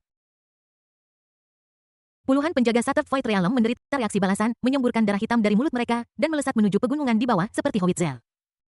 Hancurkan gunung-gunung itu rata dengan tanah. Meskipun begitu, Lai Gui dan kelompoknya, yang terluka parah, tetap berjuang untuk hidup mereka. Dia terbang ke udara lagi, menghalangi jalur pengejaran Chang Wei. Jika Anda ingin menyakiti pangeran ketiga, Anda harus melewati mayat kami terlebih dahulu. Lai Gui meraung, sama sekali tidak takut dengan tekanan dari kuasi kaisar. Melihat adegan ini, Ye Lang, yang sedang menyesap Liang Pi, matanya sedikit bergetar, dan bergumam pada dirinya sendiri. Penjaga munafik di puncak, menyaksikan orang percaya yang setia di senja hari. Bab 1380, jika kita membunuh mereka semua, tidak ada yang akan tahu. Lai Gui dan kelompoknya berada di alam kekosongan yang hancur, terluka parah, berlumuran darah, dan tampak mengerikan. Di depan kuasi kaisar, mereka sama sekali bukan tandingan. Mengetahui bahwa itu adalah jalan buntu, dia menolak untuk menyerah. Dia hanya bersedia mengorbankan nyawanya sendiri untuk memberi Meng Yuki lebih banyak waktu untuk melarikan diri. Adegan ini disaksikan oleh Junsi dan yang lainnya, yang juga tampak bersemangat. Tidak masalah pendiriannya penjaga yang setia dan bertanggung jawab seperti itu memang layak mendapatkan kekaguman mereka sebut angin badai kekuatan spiritual menyapu.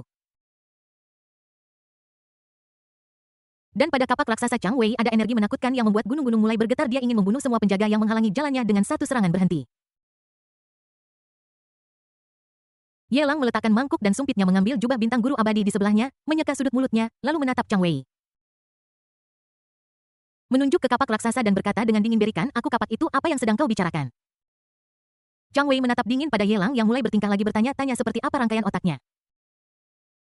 Ini seperti semua orang mulai menyerbu ke depan, dan tiba-tiba seseorang datang meminta serbet, haruskah mereka diizinkan untuk terus menyerbu ke depan? Aku bilang, berikan kapak besarmu dan aku akan menghapus utangmu padaku. Ye Lang mengulangi dan menekankan, menunjuk ke kapak raksasa itu. Tidak mungkin Meng Yuki mati di tangan Chang Wei, entah Lai Gui dan kelompoknya ada di sana atau tidak. Mereka akan berada dalam situasi yang sama dan pasti akan melarikan diri dan mendapatkan harta karun itu. Lai Fu telah dipukuli hingga mati oleh Chang Wei.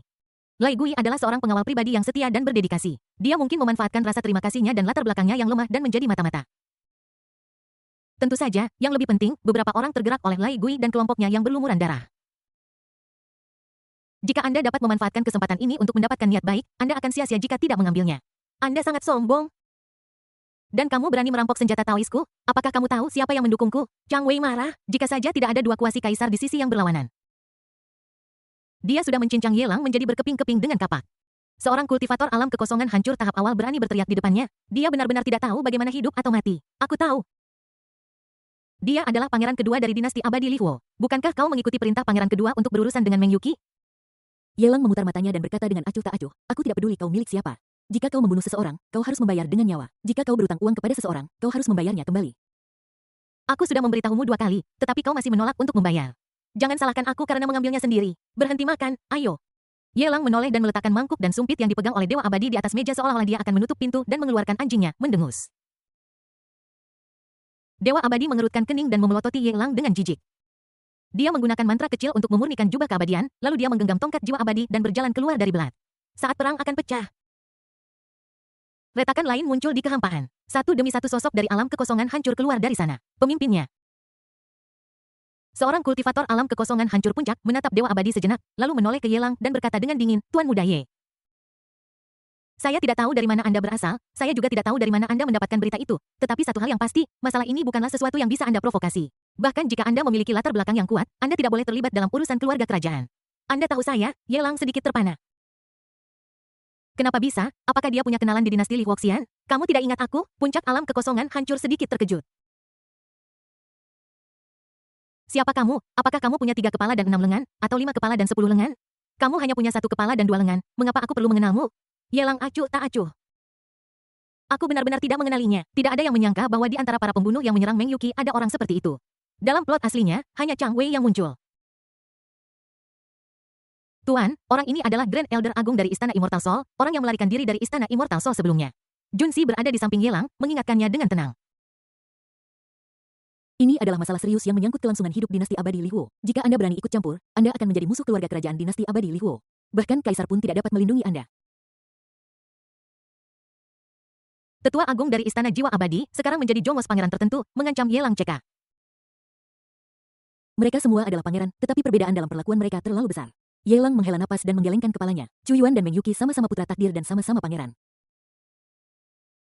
Yang satu adalah orang yang Yin Yao coba lindungi dengan segala cara, dan yang lainnya adalah orang yang menjadi sasaran saudara laki-laki dan perempuannya. Lihat perbedaannya, lihat bagaimana kamu bertingkah laku. Chu Yuan sedang berpikir tentang bagaimana menyatukan dia dan Yin Yao begitu Meng Yuqi bertemu dengan gadis keberuntungan, dia memikirkan tentang mereka bertiga. Jika kita tidak menekan Meng Yuqi, siapa yang harus kita tekan? Tuan, kami sangat berterima kasih bahwa Anda bersedia melindungi saya. Kami akan membalas Anda dengan bekerja seperti budak di kehidupan selanjutnya.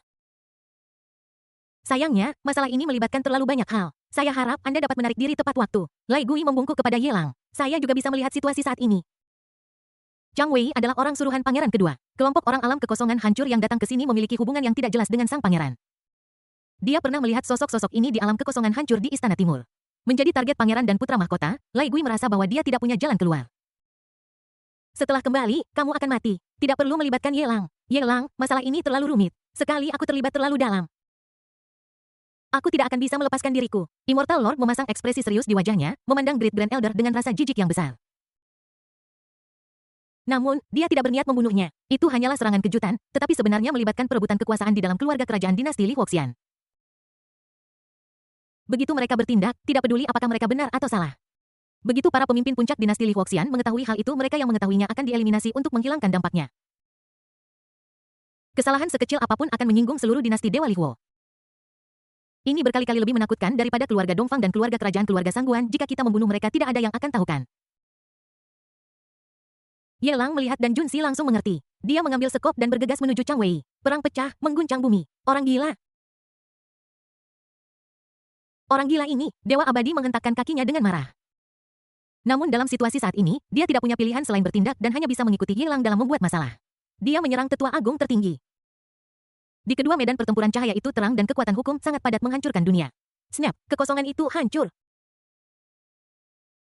Kaisar kuasi lainnya yang telah menyaksikan pertarungan dari pinggir lapangan akhirnya mulai muncul. Dia adalah salah satu penjaga pangeran. Bahkan orang yang mendapatkan pangeran kedua adalah seorang kaisar kuasi, apalagi putra mahkota dinasti abadi Li Huo. Meskipun dia hanya salah satu dari penjaga inti. Dia sudah sangat dekat dengan tahap menengah kaisar semu. Hentikan semuanya, akulah. Sebelum Kaisar Semu menyelesaikan kata-katanya, seberkas cahaya melintas di depan matanya. Dia melihat sebuah tombak datang langsung ke arahnya. Kecepatannya sangat cepat, bahkan dia tidak bisa bereaksi. Senjata Dao kelas menengah Plain Halberd langsung menembus dada Kaisar Semu Yelang yang kekuatannya telah meningkat. Menginjak kuasi kaisar dan berputar dan mengguncang tombak di tangannya, langsung menghancurkan vitalitasnya. Dia meludahinya dan berkata dengan nada menghina, "Mengapa kamu berpura-pura begitu arogan di depanku?" Bab 1381 membunuh Chang Wei. Aku adalah kuasi kaisar ditusuk dadanya oleh tombak pesawat, dan kekuatan hidupnya hancur. Adapun kata-kata yang diucapkan, mereka masih terputus-putus. Dia mendongak kaget pada Yelang yang menginjaknya. Tanpa mengucapkan sepatah kata pun, dia mengembuskan napas terakhirnya dan meninggal. Siapa nenekmu? Apa hubungannya denganku? Aku bukan kakekmu. Yelang mengeluarkan Halberd of the Planes dengan ekspresi speechless. Dia melemparkan Halberd of the Planes seperti lembing dan menembaknya lurus keluar. Bang, bang, bang. Disertai oleh beberapa ledakan sonik, hanya cahaya menyilaukan yang terlihat di depan beberapa orang di puncak Shattered Void Realm. Itu seperti ledakan nuklir. Begitu menyilaukan tanpa merasakan sakit sedikit pun, lusinan orang di alam kekosongan hancur dihancurkan oleh Halberd of the Plane. Mereka semua terbunuh hanya setelah sedikit goresan tanpa cedera serius. Bahkan tidak ada setitik pun kotoran yang terlihat. His, Immortal Lord yang berdiri di dekatnya. Melihat semua ini, tidak bisa menahan diri untuk tidak tersentak. Meskipun dia tahu betapa kuatnya Yelang, dia tidak bisa menahan diri untuk tidak merasa tidak percaya ketika melihat adegan ini. Biarkan dia tetap terkejut. Kalau soal kuasi kaisar tadi, jika itu dirinya, peluangnya untuk menang bahkan tidak akan mencapai 2. 5 tetapi di bawah tangan Yelang, dia bahkan tidak bisa menahan satu gerakan pun. Setelah tombak itu ditingkatkan menjadi senjata Taois kelas menengah. Peningkatan kekuatan Yelang sangat mencengangkan. Sebelumnya, Yelang harus berjuang beberapa saat ketika menghadapi serangan gabungan dari 5 kuasi kaisar tahap awal. Sekarang aku khawatir pemenangnya akan ditentukan hanya dalam 2,5 langkah. Orang ini benar-benar monster, benar-benar monster. Ketika mereka pertama kali bertemu, dia tidak menganggapnya serius dan memperlakukannya hanya seperti semut yang mengotori dirinya. Siapa yang menyangka bahwa itu akan kurang dari 2,5 minggu? Apakah kekuatan orang ini cukup baginya untuk dihormati? Kamu mau lari kemana? Chang Wei yang sedang bertarung dengan Junsi melihat bahwa situasinya tidak benar berbalik dan merobek kehampaan mencoba melarikan diri. Junsi mengangkat gunung dan menghantamkannya ke kepala Chang Wei saat gunung itu meledak asap memenuhi udara. Dewa Abadi juga muncul dan menghalangi jalan Chang Wei menghadapi 2 kuasi kaisar. Chang Wei menutup mata dan hanya menatap ke arah Yelang dengan ngeri menelan ludahnya. Baik itu penguasa abadi atau Junsi, mereka semua adalah orang normal dan kekuatan mereka sebagai kuasi kaisar tidak jauh berbeda darinya. Tapi dia tidak pernah membayangkan bahwa alam Shattered Void tahap awal saja bisa membunuh kuasi kaisar secara instan. Bahkan dia pun kagum dengan kekuatan itu. Jangan bunuh aku. Kau tidak bisa menyentuhku. Ayahku adalah seorang menteri dari dinasti abadi Li Huo. Dia memegang kekuasaan dan memiliki jutaan pasukan di bawah komandonya. Kakekku adalah pria berusia 9,000 tahun dari dinasti abadi Li Huo dan berada di puncak kuasi kaisar. Jika kau membunuhku tidak peduli apakah itu ayahku atau ayah angkatku, mereka tidak akan membiarkanmu pergi. Ketika Chang Wei melihat tatapan Yelang datang dari atas, dia dengan cepat memainkan kartu trufnya. Pada saat yang sama, dia tidak lupa untuk menunjukkan niat baiknya. Jika kamu memaafkanku, aku akan memberimu senjata Tao tingkat rendah ini. Jika kamu memaafkanku, aku bahkan bisa membuatmu senjata Tao tingkat menengah. Menyerah, tidak ada lagi perkelahian. Chang Wei melemparkan kapak raksasa di tangannya langsung ke arah Yelang. Untuk menyelamatkan hidup seseorang, senjata Tao tingkat rendah bukanlah apa-apa. Ayahmu adalah laksamana angkatan laut dinasti abadi Li Huo. Yelang menatap Chang Wei dengan minat. Bagaimana kau tahu? Chang Wei terkejut pada awalnya, dan kemudian senang. Karena kau tahu identitasku, kau secara alami tahu kekuatan keluargaku. Selama kau melepaskanku, aku bisa memperkenalkanmu kepada pangeran kedua sebagai pejabat tamu. Dengan begitu, seluruh dinasti abadi Li Huo akan memiliki semua yang mereka inginkan.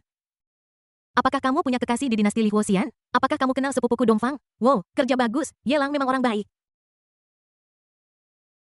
Dia hanya bertanya dengan santai, tetapi dia tidak menyangka bahwa dia benar-benar akan mengungkapkan seorang selir, sepupu oriental. Identitas selir ini tampaknya telah muncul ke permukaan. Aku benar-benar tidak menyangka bahwa sosialita keluarga Dongfang sebenarnya berselingkuh dengan Chang Wei. Sepertinya latar belakang Dongfang Jie belum sepenuhnya terungkap di Istana Immortal Jiutian beberapa hari yang lalu. Karena kita kenalan, maka semuanya mudah untuk dibicarakan. Tidak berkelahi, tidak kenalan. Biarkan aku membunuh Meng Yuqi. Apakah itu senjata Tao kelas rendah atau menengah? Kamu bisa memilihnya.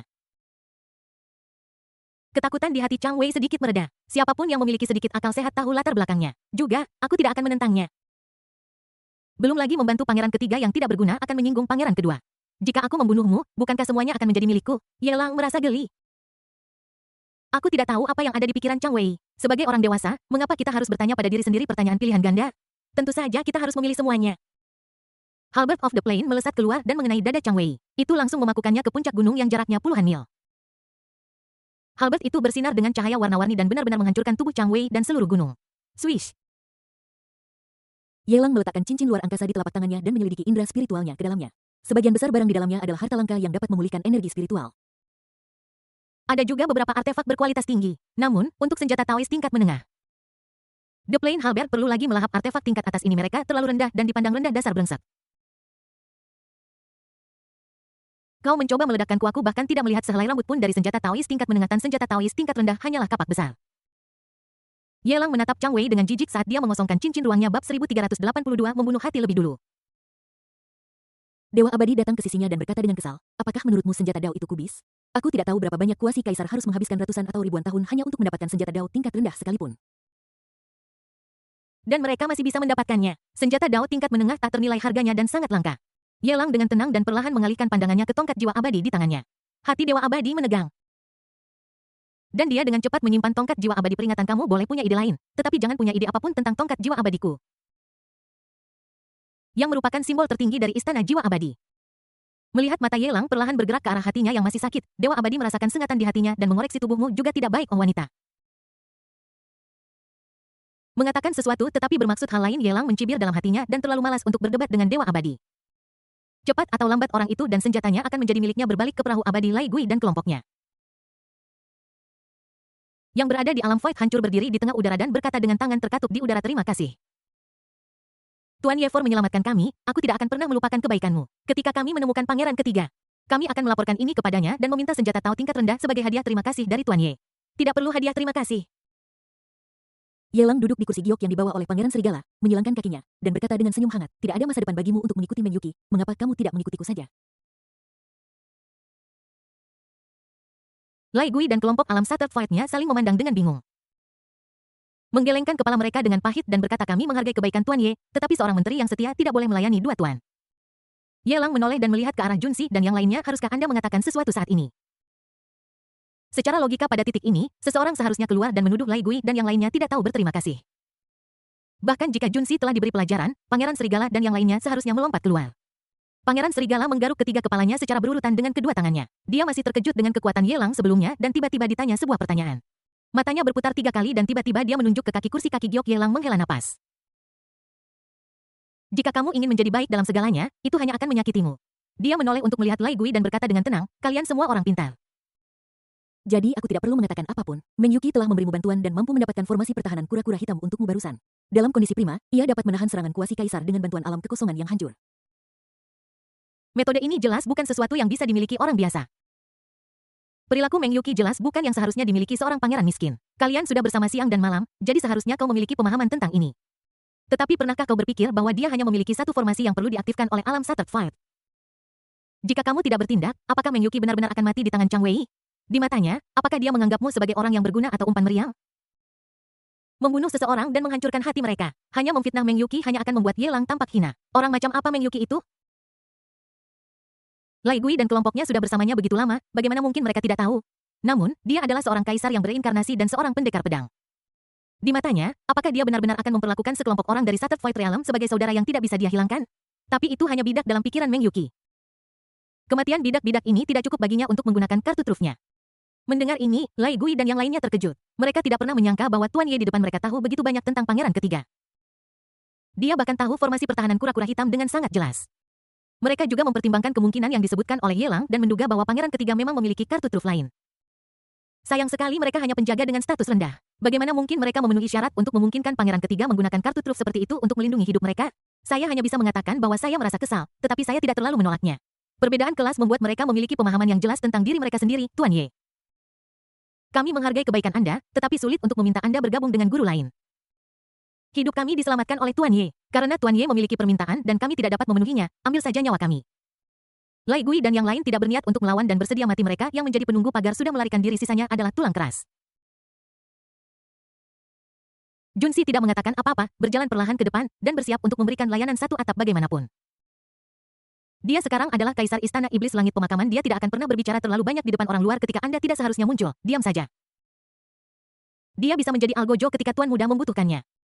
Ini semua adalah orang kepercayaan Meng Yuqi dan jelas bahwa Meng Yuqi telah berselisih dengan Tuan Muda. Karena mereka tidak dapat digunakan oleh Tuan Muda. Mereka akan menjadi gangguan jika mereka hidup. Siapa yang peduli apakah dia setia atau tidak, Del? Jenderal Yelang mendorong putranya kembali dan menggelengkan kepalanya untuk memberi isyarat. Kemudian dia melihat Lai Gui dan kelompoknya dan berkata dengan tenang, kalian semua telah diselamatkan dan aku tidak akan membuang waktuku untuk membunuh kalian demi loyalitas kalian. Aku akan membiarkan ini berlalu. Hanya saja kedua kelompok orang tadi terkait dengan pangeran kedua dan putra mahkota dari dinasti abadi Li Huo. Kuharap setelah kalian kembali, kalian bisa menghapus kami dari masalah ini. Kami juga akan pergi ke Li Huo Xianchao dan kami tidak ingin menimbulkan masalah yang tidak perlu. Terima kasih, Tuan Ye, karena telah menyelamatkan hidup kami akan tutup mulut.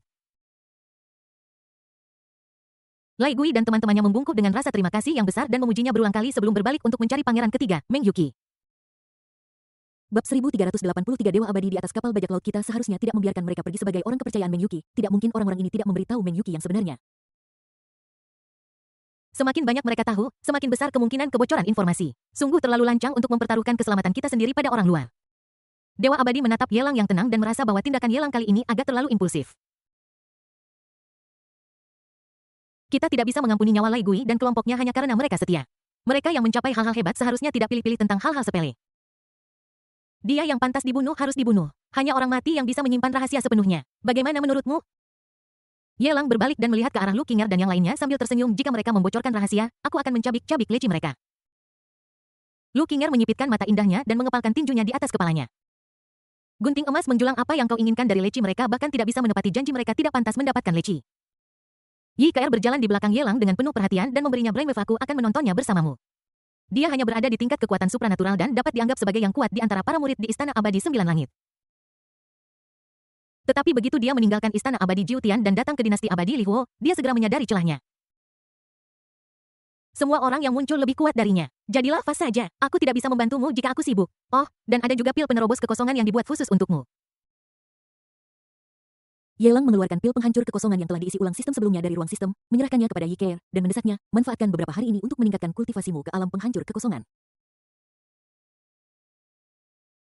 Pil penerobos kekosongan yang disediakan oleh sistem ini unik untuk Ye Keer. Tidak seperti harta langka lainnya, dibutuhkan beberapa waktu untuk memurnikan setelah meminumnya. Hal ini memungkinkannya untuk berhasil menembus alam Shattered Void dalam waktu singkat. Setelah mengumpulkan nilai menjadi penjahat yang ditakdirkan, inilah saatnya untuk memanen hasilnya. Jika kita mengejar mereka sekarang, alam Shattered Void itu tidak akan bisa jauh. Jika kamu tidak ingin mengambil tindakan, aku akan melakukannya untukmu. Dewa abadi itu agak tidak puas. Sudah selarut ini dan kamu masih memikirkan semua omong kosong ini. Bantuan macam apa yang bisa diberikan oleh alam kekosongan yang hancur? Dia terbunuh hanya dengan satu tamparan. Jika Lai Gui dan kelompoknya tidak ditangani, mereka akan pergi ke dinasti abadi Lihuo. Kamu tidak pernah tahu, kamu mungkin menghadapi musuh dari semua sisi, dan kemudian kamu akan dikepung dari semua sisi. Ini Dongfang lagi, keluarga Sangguan, putra mahkota, dan banyak pangeran. Bahkan jika dinasti musuh dari dinasti abadi Lihuo datang ke perjamuan Hongmen, tidak akan ada begitu banyak kekuatan yang peduli tentang hal itu. Kita sudah membiarkan mereka pergi, bagaimana kau bisa menarik kembali perkataanmu? Yelang menggelengkan kepalanya dan menolak tanpa pertanyaan. Apa yang sebenarnya kau rencanakan? Tidak bisakah kau katakan saja padaku? Dewa abadi menarik napas dalam-dalam dan mencoba menenangkan diri. Dia mendapati dirinya bersama Yelang dan dia benar-benar khawatir sepanjang hari. Mereka pergi ke Lihuo Xianchao untuk mencari peluang, bukan untuk membuat masalah. Orang-orangnya belum tiba, tetapi hampir semua kekuatan telah tersinggung. Pada saat itu, tidak peduli siapa yang pertama kali Anda provokasi, akan ada orang yang membantu Anda. Dikelilingi oleh musuh di semua sisi, siapa yang tahan dengan situasi ini? Siapa bos dari dinasti abadi Lihuo? Yelang bertanya balik. Itu tentu saja Kaisar Agung Lihuo. Dewa abadi itu memberikan jawaban tanpa berpikir sama sekali. Apa yang akan terjadi ketika kita sampai di sana? Yelang terus bertanya. Maksudmu, perjalanan kita ke dinasti Dewa abadi Lihuo tidak hanya untuk membalaskan dendam Lukinger, tetapi juga untuk Kaisar. Begitu pikiran ini muncul di benaknya, Dewa abadi itu ketakutan oleh dirinya sendiri. Itu adalah dinasti Dewa abadi Lihuo. Ini telah berdiri selama puluhan ribu tahun, yang tak terhitung jumlahnya lebih tua dari istana jiwa abadi. Ini adalah keberadaan yang benar-benar mendalam. Beraninya Yelang melakukan ini? Tidak, itu tidak benar. Bahkan jika Yelang sangat kuat, dia paling banter hanya berada di tahap tengah kuasi Kaisar. Bagaimana mungkin dia berani menyerang dinasti abadi Lihuo? Sangat mungkin bahwa kekuatan di belakangnya memiliki gagasan ini. Mungkinkah perjalanan oleh dinasti abadi Lihuo ini telah memengaruhi perselisihan atas garis keturunan Taois Kaisar Agung? Dalam perselisihan seperti itu, apalagi tahap awal kuasi Kaisar, bahkan jika itu puncak kuasi Kaisar, seseorang bisa mati jika tidak berhati-hati. Pada saat ini, ketika Immortal Lord melihat Yelang lagi, matanya dipenuhi dengan ketakutan. Dia telah mengambil tindakan sebelumnya dan bertarung melawan penjaga pangeran. Bahkan jika kamu ingin mundur sekarang, sudah terlambat. Terlebih lagi, Yelang telah mengambil semua keuntungan darinya, membuatnya tidak punya jalan keluar. Sialan. Kita benar-benar berada di kapal bajak laut. Tidak ada kesempatan untuk turun bahkan jika kita mau. Kita sedang menuju hutan belantara di bagian paling utara dinasti Lihuo Xian. Sebelum menuju dinasti Lihuo Xian, ada sejumlah harta yang perlu kita ambil alih. Yelang memberikan sebuah lokasi dan tidak berkata omong kosong lagi. Melihat penampilan Dewa Abadi, aku bertanya-tanya apa yang sedang dia pikirkan. Aku terlalu malas untuk menjelaskan. Dia membiarkan Lai Gui pergi. Tentu saja dia punya rencananya sendiri. Karakter Lai Gui sangat bertentangan dengan sifat dingin dan egois Meng Yuqi. Dulu tidak ada sumbu untuk memicunya, tetapi sekarang dia adalah sumbunya, tentu saja akan meledak. Tentu saja, dia tidak akan berusaha melakukan apapun yang bisa melemahkan keberuntungan Meng Yuqi. Adapun menyinggung beberapa pangeran, lelucon. Jika kekuatannya saat ini tidak cukup kuat, dia bisa langsung bergegas ke Kaisar Dinasti Abadi Lihuo, menendangnya jatuh dan mendudukinya sendiri. Dia bahkan mengincar reinkarnasi Kaisar Pedang yang kuat dan pembunuh. Apakah kamu masih peduli dengan Kaisar Lihuo ke? Dalam 2 hari ke depan, fokus saja untuk menembus alam kekosongan hancur dan jangan memikirkan hal lain. Pergi ke dinasti abadi Lihuo akan penuh dengan bahaya, jadi kamu harus bisa melindungi dirimu sendiri. Yelang dengan lembut membelai rambut panjang Ye Keer yang lembut dan memberinya instruksi lembut. Ada binar di mata indah Ye Keer dan dia mengangguk dengan berat. Saya pasti akan berhasil menembus alam kekosongan yang hancur. Selama bertahun-tahun di istana Dewa Jiutian, dia telah dipandang rendah. Hanya penampilan Yelang yang membawa kehangatan padanya. Dia pasti akan mencoba yang terbaik untuk menerobos dan menjadi sekuat mungkin. Jangan membawa masalah apapun kepada Yelang. Jika Yelang membutuhkannya, dia akan siap merespons. Di dalam hatinya, Ye Keer terus menghibur dirinya sendiri, dan pada saat yang sama, dia merasa bersalah terhadap wanita muda yang merawatnya dengan baik. Nona muda. Jangan salahkan aku, Ye Lang yang menginginkannya. Aku hanya akan memberikannya jika dia menginginkannya. Bab 1384 Konspirasi Meng Yuqi. Di ujung utara dinasti peri api terdapat hutan belantara. Langit seperti riak membentang di sepanjang pegunungan bersinar terang dan terlihat sangat indah. Ini adalah pertanda dibukanya alam rahasia. Tak terhitung jumlah orang kuat yang datang ke sini untuk mencari harta karun bertarung tanpa henti di sini, bersaing untuk mendapatkan kesempatan menjadi yang pertama memasuki alam rahasia. Dalam radius ratusan mil, tak terhitung jumlah pohon purba yang hancur. Tidak ada yang tersisa, tanah hancur seolah-olah telah dibombardir berulang kali oleh tembakan artileri yang tak terhitung jumlahnya. Meng Yuqi berjongkok, bersembunyi di sudut terpencil, diam-diam menunggu kesempatan. Orang-orang kuat yang datang untuk mencari harta karun ini adalah kelompok campuran. Tidak hanya ada tiran lokal, tetapi juga orang-orang kuat dari ras lain. Dia bahkan melihat sekilas lebih dari satu orang dari keluarga kerajaan dinasti abadi Api Delhi. Saat ini dia hanya berada di tingkat ketujuh alam kekuatan ilahi. Bahkan jika dia bisa bertarung melawan seseorang di alam kekosongan yang hancur, dia tidak akan bisa mendapatkan keuntungan apapun. Berdebat di luar alam rahasia hanyalah buang-buang waktu dan tenaga. Begitu dia memasuki alam rahasia, berdasarkan informasi yang dia pelajari di kehidupan sebelumnya, dia pasti akan dapat menemukan harta paling berharga itu di tempat pertama. Ketika burung berkik dan kerang berkelahi, nelayan mendapat untung. Tunggu saja panennya. Dan pada saat itu, dia pasti akan dapat menembus alam kekosongan yang hancur dalam waktu yang sangat singkat. Pada saat itu, bahkan di dinasti abadi Lihuo, dia akan memiliki lebih banyak kemampuan untuk melindungi dirinya sendiri. Bahkan jika Anda seorang kuasi kaisar, jangan pernah berpikir untuk memamerkan kekuatan Anda di depannya. Pangeran ketiga. Tiba-tiba teriakan terdengar di belakang Meng Yuqi. Meng Yuqi berbalik dan melihat Lai Gui dan penjaga lainnya menyeret tubuh mereka yang terluka parah. Bergegas mendekat, sekilas keterkejutan terlihat di matanya, diikuti oleh ketakutan. Mengapa kalian ada di sini? Di mana Chang Wei? Di mana orang itu sekarang? Dia khawatir ini adalah strategi Chang Wei untuk memancing musuh. Dia sengaja membiarkan Lai Gui dan kelompoknya melarikan diri agar dia bisa mengikuti petunjuk dan menemukan keberadaannya. Jika dia menjadi target Chang Wei, bahkan jika dia memasuki alam rahasia, gerakannya akan sangat terbatas. Jangan khawatir. Pangeran ketiga, Chang Wei sudah mati dan pergi. Dia tidak bisa lagi menjadi ancaman bagimu, Yang Mulia. Mata Lai Gui dipenuhi dengan sukacita karena balas dendamnya terpenuhi, dan dia tanpa sadar mengepalkan tinjunya. Chang Wei sudah mati, siapa yang membunuhnya? Ada ketidakpercayaan di mata Meng Yuqi. Formasi pertahanan yang diajarkan kepada Lai Gui dan kelompoknya memiliki kekuatan pertahanan yang sendirian dapat menghentikan serangan membunuh kuasi kaisar. Tetapi dia tidak dapat membunuh Chang Wei. Dengan Lai Gui dan kelompoknya, mereka pasti tidak memiliki kemampuan untuk melakukan itu. Itu hanya bisa orang luar yang melakukannya. Apakah mereka dua kuasi kaisar dari perahu abadi itu? Sosok Ye Lang muncul di benak Meng Yuqi. Yang Mulia, kami berterima kasih atas bantuannya, tetapi kami tidak bisa berkata apa-apa. Lai Gui menunjukkan ekspresi pahit di wajahnya. Bagaimana mungkin kedua kuasi kaisar itu yang membunuh orang? Orang yang membunuh adalah Ye Lang. Semua mata-mata alam kuasa kaisar dan Shattered Void dibunuh oleh Ye Lang sendirian. Jika dia tidak melihatnya dengan mata kepalanya sendiri, dia tidak akan mempercayainya. Anda tidak punya kata-kata untuk mengekspresikan diri. Meng Yuqi memandang para penjaga di depannya yang tetap diam dan mencibir dalam hatinya. Ketika dia berada di sana, Ye Lang tidak membiarkan kuasi kaisar bertindak. Begitu dia pergi, dia mengirim seseorang untuk menyelamatkan pengawalnya. Metode yang kejam. Membunuh orang dan menghancurkan hati mereka, dengan sengaja menabur perselisihan di sini. Pemikiran yang bagus. Sayang sekali Ye Lang meremehkan kesetiaan Lai Gui dan yang lainnya. Mereka pasti bukan pengkhianat hanya dengan beberapa kata dari orang itu. Tidak hanya dia tidak akan curiga pada Lai Gui, tetapi dia akan lebih menghargainya lagi. Dengan Lai Gui dan kelompok pengawalnya di sekitar, Meng Yuqi tidak berniat untuk bersembunyi lebih lama. Dia berjalan keluar dari tempat persembunyiannya di siang bolong, terpapar ke mata banyak kenalan. Meng Yuqi, mengapa kamu ada di sini?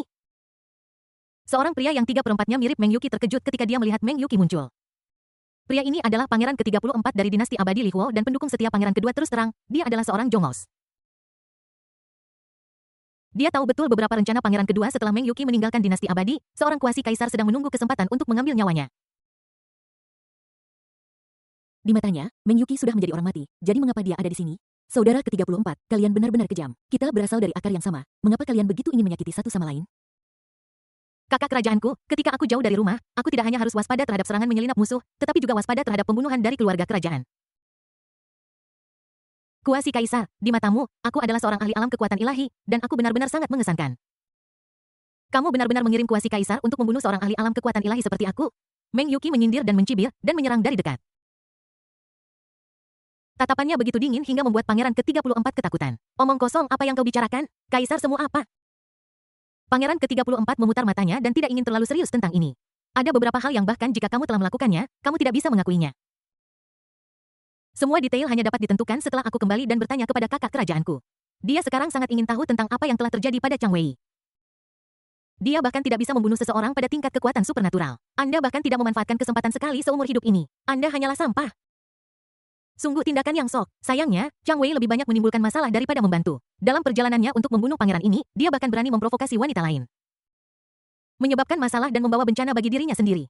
Pria bernama Ye yang menaiki perahu abadi memiliki dua kuasi kaisar sebagai pengawalnya, jadi tidak akan terlalu sulit baginya untuk membunuh Chang Wei. Meng Yuqi melemparkan air kotor dengan ringan dan acuh tak acuh, tidak peduli apakah pihak lain akan menyelidiki atau tidak.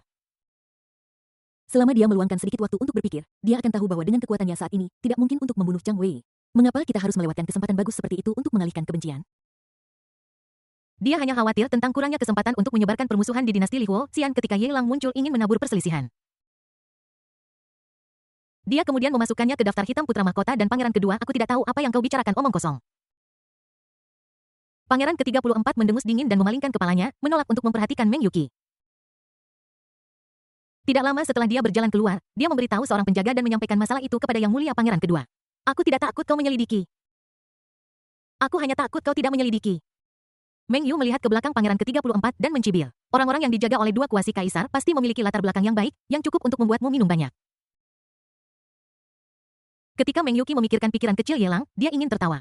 Menyebarkan perselisihan? Bisakah itu menyebarkan perselisihan antara dia dan Lai Gui? Tidakkah kamu menyadari siapa Lai Gui? Apakah kamu pantas untuk bersikap angkuh di depannya? Adapun Yelang, jika dia tidak pergi ke dinasti abadi Lihuo, itu akan baik-baik saja. Tetapi jika dia pergi ke dinasti abadi Lihuo, dia akan berada dalam masalah dengan mengalihkan masalah kepada orang lain. Dia sangat menyadari sifat pendendam putra mahkota dan pangeran kedua. Tidak mungkin aku akan membiarkan Yelang pergi. Yang Mulia, bagaimana Anda bisa menjebak Tuan Ye? Bagaimanapun, dia adalah penyelamat saudara kita. Lai Gui mengepalkan tinjunya dan mengungkapkan ketidakpuasannya kepada Meng Yuqi untuk pertama kalinya. Kau benar-benar menganggapnya begitu saja. Dia menjebakku dan kau tidak mengizinkanku untuk melawan balik. Meng Yuqi berbalik dan menatap Lai Gui yang marah dan kelompoknya sedikit terkejut. Ramuan ajaib macam apa yang orang itu berikan padamu hingga membuatmu berbicara untuknya seperti ini? Bab 1385 Putra Keberuntungan ditakdirkan untuk mengulangi kesalahan yang sama. Tuan Ye menyelamatkan kami ketika kami hampir mati. Dia menyelamatkan hidup kami. Bahkan jika Tuan Ye tidak membantu kami sebelumnya, itu masuk akal. Mengapa sampai jadi seperti ini? Lai Gui merasa sangat sedih. Sebelum pergi, mereka bersumpah untuk tidak mengungkapkan informasi apapun. Itu tidak akan menyebabkan masalah bagi Yelang. Namun sekarang, bukan hanya Yang Mulia Pangeran ketiga menebak detailnya, dia juga dengan sengaja mengungkapkan informasi ini kepada Pangeran ke-34. Rahasia ini akan terungkap. Mengingat kepribadian putra mahkota dan pangeran kedua, bagaimana mereka bisa membiarkan Tuan Muda Ye terus hidup dengan nyaman? Belum lagi Tuan Muda Ye akan pergi ke dinasti Immortal Lihuo. Dia telah menjadi sasaran kemarahan putra mahkota dan pangeran kedua. Cukup, jika kamu pikir pangeran ini salah, kamu boleh mengubah kesetiaanmu. Tidak perlu menunjuk-nunjuk di sini. Mengapa pangeran ini harus menjelaskan tindakannya kepadamu? Meng Yuqi mendengus dingin dengan ketidakpuasan di matanya. Tidak ada penjelasan lebih lanjut. Di kehidupan sebelumnya, dia dikhianati oleh kekasihnya, itulah sebabnya dia mempertahankan jejak jiwanya dan dapat bereinkarnasi. Di kehidupan ini, dia tidak lagi percaya pada persahabatan itu. Hanya dengan pedang di tangan kau dapat menekan segalanya. Yang Mulia, Lai Gui menghela nafas. Dan ketika dia melihat saudara-saudaranya menatapnya, dia menundukkan kepalanya tanpa daya. Aku hanya bisa mengikuti punggung Meng Yuqi dan terus bergerak maju. Dia tahu apa yang dipikirkan saudara-saudaranya, tetapi karena mereka sudah menolaknya, bagaimana dia bisa kembali? Dia sangat membenci orang yang ragu-ragu. Namun, dia sudah memiliki dendam terhadap pangeran ketiga. Untunglah Guru Ye datang menyelamatkannya. Dia tidak menyelamatkan orang, itu adalah tugasnya. Tidak ada yang harus mengambil risiko menyinggung kuasa emperor untuk menyelamatkan mereka. Dari mana permusuhan yang disebutkan pangeran ketiga berasal? Pangeran ketiga hanya berada di tingkat kekuatan supernatural. Terus terang, di mata Master Ye, dia hanyalah seekor semut. Mengapa Anda merancang jebakan untuk mencelakai seekor semut? Perjalanan ke alam rahasia ini adalah kesempatan besar. Tidak hanya untukku, tetapi juga untukmu. Aku melihat kesetiaanmu, tetapi jangan anggap itu sama Soboch Razu Mesisa. Setelah berjalan beberapa saat, Meng Yuqi berbalik dan berbicara dengan lembut kepada Lai Gui dan kelompoknya untuk menghibur mereka. Lai Gui dan yang lainnya bersedia mati untuknya. Bohong jika kukatakan aku tidak tersentuh. Tapi dia membenci Yelang dan sangat tidak puas dengan Yelang. Bagaimana mungkin alam kekosongan hancur belaka memiliki kualifikasi untuk meremehkannya? Jika itu di kehidupan sebelumnya, dia bisa dibunuh hanya dengan lambaian tangannya. Tidak hanya dia mengelilingi dirinya dengan wanita cantik di kedua sisi, dia bahkan ingin menyuap para pengawalnya. Hatinya terkutuk. Dia bisa membaca mata Yelang dan tahu bahwa pria itu pasti tidak memiliki niat baik. Ada beberapa hal yang tidak bisa dia jelaskan dan dia hanya bisa melakukan apa yang dia inginkan. Kami akan mematuhi perintah ratu dan melindungi keselamatan Anda sampai kematian kami. Lai Gui dan kelompoknya menundukkan kepala dan menjawab dengan suara teredam. Meng Yuqi membuka mulutnya dan merasakan perubahan nada bicara Lai Gui dan kelompoknya. Seolah-olah dia telah kehilangan sesuatu, dia menggelengkan kepalanya, membuang semua kekhawatiran tak berdasar, dan matanya menjadi lebih bertekad. Ding, keretakan telah muncul antara Meng Yuqi, putra takdir, dan orang kepercayaannya. Selamat kepada tuan rumah karena mendapatkan nilai penjahat takdir plus 100000000.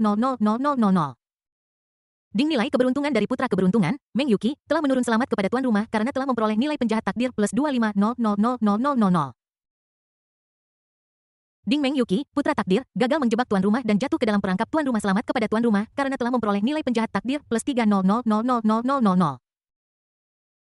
Di perahu abadi, mendengarkan suara mekanis sistem yang dingin, Yelang mengerti dalam hatinya bahwa Meng Yuqi telah bertemu dengan Lai Gui dan kelompoknya. Terlebih lagi, mereka mulai mengalihkan kesalahan kepada orang lain. Ceka, sayangnya, Meng Yuqi mengira dia berdiri di lantai 5. Tetapi dia tidak tahu bahwa ada orang di luar atmosfer. Menerima hadiah nilai penjahat takdir berarti keretakan telah muncul antara Meng Yuqi dan pengawalnya. Ini hanyalah permulaan, seiring berjalannya waktu. Kesenjangan ini pasti akan terus melebar. Tidak hanya Lai Gui dan orang kepercayaan lainnya yang tidak puas, tetapi bahkan Meng Yuqi sendiri berulang kali dipenuhi dengan kecurigaan. Kembali ke kehidupan sebelumnya lagi dan mengulangi kesalahan yang sama. Awalnya Lai Gui dan yang lainnya secara logis akan menjadi cahaya rembulan putih di hati Meng Yuqi. Menenangkan hatinya yang dingin menyebabkannya mulai mempercayai orang lain, mengandalkan kekuatan teman-temannya mendapatkan peluang dan koneksi. Namun sekarang cahaya rembulan putih ini, sebelum sempat bersinar dan memancarkan kehangatan, sudah tercemar oleh kekotoran Yelang. Ini adalah penghinaan bagi Meng Yuqi yang sudah memberontak. Bahkan jika hatiku tersentuh, aku akan tetap merasa kesal dan merasa bahwa orang seperti itu tidak layak untuk dipercayakan dengan tugas penting. Kamu akan merasa bahwa teman-temanmu ternyata tidak sebaik dirimu. Teruslah jaga hatimu tertutup dan lewatkan kesempatan yang tidak kamu miliki di kehidupanmu sebelumnya di atas perahu abadi. Kekuatan spiritual berkumpul menjadi pusaran besar berbentuk corong terus-menerus menuangkan sejumlah besar kekuatan spiritual ke dalam tubuh Yikael. Penghalang alam void hancur akhirnya mengendur di bawah dampak konstan dari kekuatan spiritual yang mendidih. Dengan semburan kekuatan spiritual, Yikael berhasil menembus ke tahap awal alam void hancur. Cahaya spiritual yang luas sangat menyilaukan. Ketiga dewa bersayap yang berdiri di atas bidai memiliki ekspresi berbeda di mata mereka. KR memiliki penampilan seorang selir kekaisaran. Ayah, tolong berhenti menatapku. Meskipun Nona Lu ada di sini sekarang, aku punya 3 kepala. Bahkan jika aku memotongnya, tetap saja rasanya tidak enak. Mendengus. Raja Serigala Iblis mendengus dalam hatinya, tetapi tidak banyak bicara. Hanya ada rasa iri di mata yang menatap dewa sayap. Setiap orang pernah menjadi makhluk tertinggi dari klan. Tetapi setelah datang ke dunia Xuan Huang, mereka semua menjadi penambang batu roh. Kegagalanmu sendiri sangat mengerikan, tetapi kesuksesan temanmu bahkan lebih menyakitkan. Sialan Yishen, bagaimana bisa dia melahirkan seorang putri seperti ini? Dia tidak pantas mendapatkannya, Hetui. Sungguh obat mujarab, dalam waktu kurang dari 2 hari saya telah berhasil menembus alam Shattered Fight. Dewa abadi memandang Yikael yang sangat cantik melayang turun ke kayu lapis dengan mata terkejut. Tak terhitung jumlahnya para jenius yang menghabiskan seluruh hidup mereka mencoba untuk menembus alam kekosongan yang hancur tetapi tidak dapat melakukannya. Bahkan bagi mereka yang memiliki kesempatan, akan dibutuhkan beberapa tahun atau bahkan beberapa dekade untuk memiliki kesempatan menembus penghalang puncak alam kekuatan supernatural. Bahkan jika itu adalah eliksir terobosan, masih membutuhkan waktu untuk memurnikannya, yang mungkin memakan waktu beberapa bulan atau bahkan beberapa tahun. Itu adalah pertama kalinya dia melihat pil yang bisa memungkinkan seseorang untuk menembus alam kekosongan hancur dalam 2 hari. Jika obat ini dapat diproduksi secara massal, bukankah itu berarti bahwa ia dapat memproduksi orang-orang kuat di alam kekosongan hancur secara massal? Alam kekosongan hancur adalah kekuatan kelas menengah atas mutlak, belum lagi di istana jiwa abadi bahkan di dinasti abadi Lihuo. Jika kita bisa membangun pasukan alam void hancur, bahkan Kaisar Lihuo pun akan sakit kepala melihatnya. Yelang, aku berhasil menerobos. Yikaer sangat gembira dan sama sekali tidak berusaha menghindari kecurigaan. Dia maju, memeluk lengan Yelang, dan bertingkah genit seolah meminta imbalan. Hadiah, ini hadiah. Yelang melihat hutan liar yang mendekat dan berkata sambil tersenyum, kesempatan telah tiba. Sebenarnya ada alam rahasia di sini, ada aura hukum di dalam dan setidaknya itu adalah alam rahasia yang diciptakan oleh seorang kuasi kaisar. Dewa abadi melihat alam rahasia di kehampaan yang muncul di kejauhan dengan sukacita di matanya dan hendak bergegas masuk dengan perahu abadi. Yelang menggelengkan kepalanya dan menghentikannya. Terlalu banyak orang berjalan di jalan utama. Mari kita masuk melalui pintu belakang. Bab 1386 Kristalisasi Hukum. Di mana pintu belakang? Dewa abadi itu sedikit memiringkan kepalanya, agak bingung. Tidak ada yang tahu orang kuat mana yang menciptakan alam rahasia ini. Lorong rahasia di sini masih agak samar. Jelas dibuka lebih awal karena pengaruh tertentu. Bagaimana cara masuk jika kamu tidak mengambil jalan utama? Jika ada jalan untuk masuk, pasti ada jalan keluar. Yelang terbang puluhan mil di udara, mengerutkan kening, dan menenangkan diri untuk merasakan fluktuasi spasial di sekitarnya. Tempat rahasia ini adalah warisan berharga yang ditinggalkan oleh teman baik Meng Yuqi di kehidupan sebelumnya. Ini adalah harta karun dari puncak kuasi kaisar. Ada harta karun yang tak terhitung jumlahnya di dalam, tidak hanya instrumen Tao, tetapi juga harta karun alam yang tak terhitung jumlahnya. Harta karun alam di antaranya telah diuji oleh tahun-tahun dan jauh lebih langka dan mahal daripada saat pertama kali ditransplantasikan. Bagaimana mungkin sebuah harta karun seperti itu tidak memiliki cara untuk menghadapi pemburu harta karun? Jika mereka mengambil jalan utama, apalagi Meng Yuqi. Bahkan dia tidak akan bisa menghindari jebakan itu. Kamu sudah tahu seluk-beluknya, jadi mengapa kamu masih bergabung dengan para pemburu harta karun itu? Mereka menerobos penghalang mereka dan Ye Lang mengambil hartanya sendiri. Ada pertanyaan? Tidak. Di Gangga, ketemu. Ye Lang merasakan sedikit fluktuasi dalam kehampaan mengeluarkan Halberd of the Planet dan dengan lembut menebaskannya di depannya, sebuah lorong kehampaan tiba-tiba muncul. Namun, dibandingkan dengan kegelapan tak berujung dalam kehampaan, ada cahaya yang jelas di kedalaman lorong ini. Apakah ini tempat rahasia yang aku temukan tanpa tujuan dalam kehampaan? Immortal Lord tercengang oleh pemandangan di hadapannya meskipun dengan kekuatannya, dia juga bisa menembus kehampaan. Namun, tempat rahasia yang berdiri di kehampaan ini bersifat ilusi dan mengambang secara tidak teratur. Ia hanya akan muncul kembali di dunia dalam keadaan khusus. Mustahil bagi siapapun untuk menemukan jejaknya. Ini seperti di Blue Star di mana belum ada sistem nama asli, seseorang secara acak membuat pesan teks yang kasar melalui nomor virtual dan mengirimkannya ke Ye Lang. Ye Lang tidak hanya mengikuti kabel internet untuk menemukan tempat tinggal orang itu, tetapi juga menendang pintu keamanannya hingga terbuka. Ini sangat berlebihan, sulit dipercaya. Energi spiritual yang sangat kaya. Aku merasa tubuhku akan mendidih, Pangeran Serigala dan yang lainnya berseru begitu mereka memasuki alam rahasia Fight. Dia menutup matanya tanpa sadar, menyerap kekuatan spiritual mengerikan di sekitarnya dengan gila-gilaan. Belum lagi Pangeran Serigala dan yang lainnya yang berada di alam kekuatan supernatural, bahkan Dewa Abadi pun sangat terkejut ketika melihat hamparan luas kebun obat di hadapannya. Ini adalah buah bintang. Jika Anda mengambil satu, bahkan jika Anda berada di alam kekosongan yang hancur, ada kemungkinan besar Anda akan dapat menerobos. Istana jiwa abadi yang sangat besar telah terakumulasi selama lebih dari puluhan ribu tahun hingga hanya memiliki satu pohon buah bintang. Di sini ada begitu banyak pohon buah bintang sehingga mereka telah membentuk tanaman merambat. Apakah ini batu abadi? Bahkan mereka yang telah mencapai alam kuasi kaisar hanya dapat menarik kekuatan spiritual dari batu spiritual kelas atas. Ratusan atau bahkan ribuan batu spiritual kelas atas tidak sebanding dengan batu abadi seukuran kuku jari, dan batu abadi di sini masing-masing sebesar bola basket. Ada juga burung abadi seperti ayam 8 harta. Konon bahkan Kaisar Agung pun jarang memiliki kesempatan untuk bertemu burung abadi seperti ayam 8 harta tidak hanya sangat lezat tapi juga membantu memadatkan kekuatan spiritual murni bahkan jika dikonsumsi oleh kuasi kaisar. Itu sangat berguna Dewa Abadi dan Junsi setidaknya berada di level kuasi kaisar sekarang setelah aku memasuki alam rahasia ini aku merasa seperti orang udik. Ada begitu banyak harta karun alam yang membuat mata sulit untuk dialihkan dari semuanya. Alam rahasia seperti itu jauh di luar jangkauan bahkan gabungan sumber daya Istana Jiwa Abadi dan Istana Iblis Langit Pemakaman. Jika kita bisa mendapatkan kesempatan di sini selama ada cukup waktu bahkan keluarga bangsawan dari dinasti Immortal Api dapat menciptakannya. Sama-sama makanlah ketika Anda harus minumlah ketika Anda harus. Ye Lang sepertinya telah datang ke rumahnya sendiri dia meludahkan inti buah belimbing lalu mengambil segenggam cairan abadi yang terkondensasi dari batu abadi dan meminumnya semua. Dia melingkarkan lengannya di pinggang ramping Yi Kaer berjalan ke kediaman ayam 8 harta dan menendangnya kandang ayam itu runtuh petok. Klak-klak sekelompok 8 ayam harta panik dengan bulu mereka berdiri tegak. Bertahan dari bencana akan membawa keberuntungan di masa depan. Adalah berkat saya untuk mengikuti para senior. Ada begitu banyak harta karun alam. Kita tidak bisa memakannya semua, kita tidak bisa memakannya semua. Rasanya sangat enak. Ini keluar, ini keluar. Kedua pangeran serigala bagaikan pengemis yang kelaparan selama 3 hari, mengambil harta karun langka itu dan mulai memakannya dengan panik. Ketika Yishen melihat putrinya digendong oleh Ye Lang, nafsu makannya semakin bertambah. Dia makan buah-buahan dan tanaman spiritual yang tak terhitung jumlahnya secara berurutan bahkan akar dan batang yang bercampur tanah dan memasukkan semuanya ke dalam mulutnya. Kekuatan spiritual yang menakutkan mendidih menyebabkan cahaya mengerikan menyala di sekujur tubuhnya dan seluruh tubuhnya tampak seperti kaca yang akan pecah. Hantu kelaparan bereinkarnasi, pernahkah kamu memakan harta surga dan bumi? Lihat apa yang kamu lakukan, kamu sangat memalukan bagi guru. Junsi mengambil tindakan tegas untuk membantu ketiga orang itu memecahkan masalah kekuatan spiritual yang mendidih, jika tidak ketiganya mungkin mati lemas karena kekuatan spiritual di sini. Melirik ke arah trio yang tidak punya sopan santun saat makan, Junsi menggelengkan kepalanya dengan ekspresi jijik. Dia meludah ke tanah bercampur tanah, lalu mengambil sesuatu yang tampak seperti stalaktit dan mulai mengunyahnya. Kristalisasi hukum. Dewa Abadi menatap stalaktit di tangan Junsi, dan baru kemudian dia tiba-tiba menyadari. Apa yang ada di tangan Junsi bukanlah stalaktit sama sekali, melainkan kristal yang mengembun dari kekuatan hukum yang diberikan oleh seorang kuasi kaisar yang kuat setelah kematiannya. Kekuatan hukum yang terkandung di dalamnya dapat dirasakan oleh orang-orang. Jika Anda menggunakan kristalisasi hukum untuk berlatih, Anda akan mendapatkan hasil 2 kali lipat dengan setengah usaha. Bagi mereka yang berada di tingkat kuasi kaisar, ada manfaat yang tak terbayangkan. Ye Lang, itulah kristal hukum. Jika Anda berhasil menembus ke alam kuasi kaisar di masa depan. Menggunakan kristal ini untuk berkultivasi akan membuat kecepatanmu 10 atau bahkan 100 kali lebih cepat daripada orang biasa. Benda ini langka, dan hanya seorang kuasa emperor kuat, mulai dari alam kuasa emperor akhir.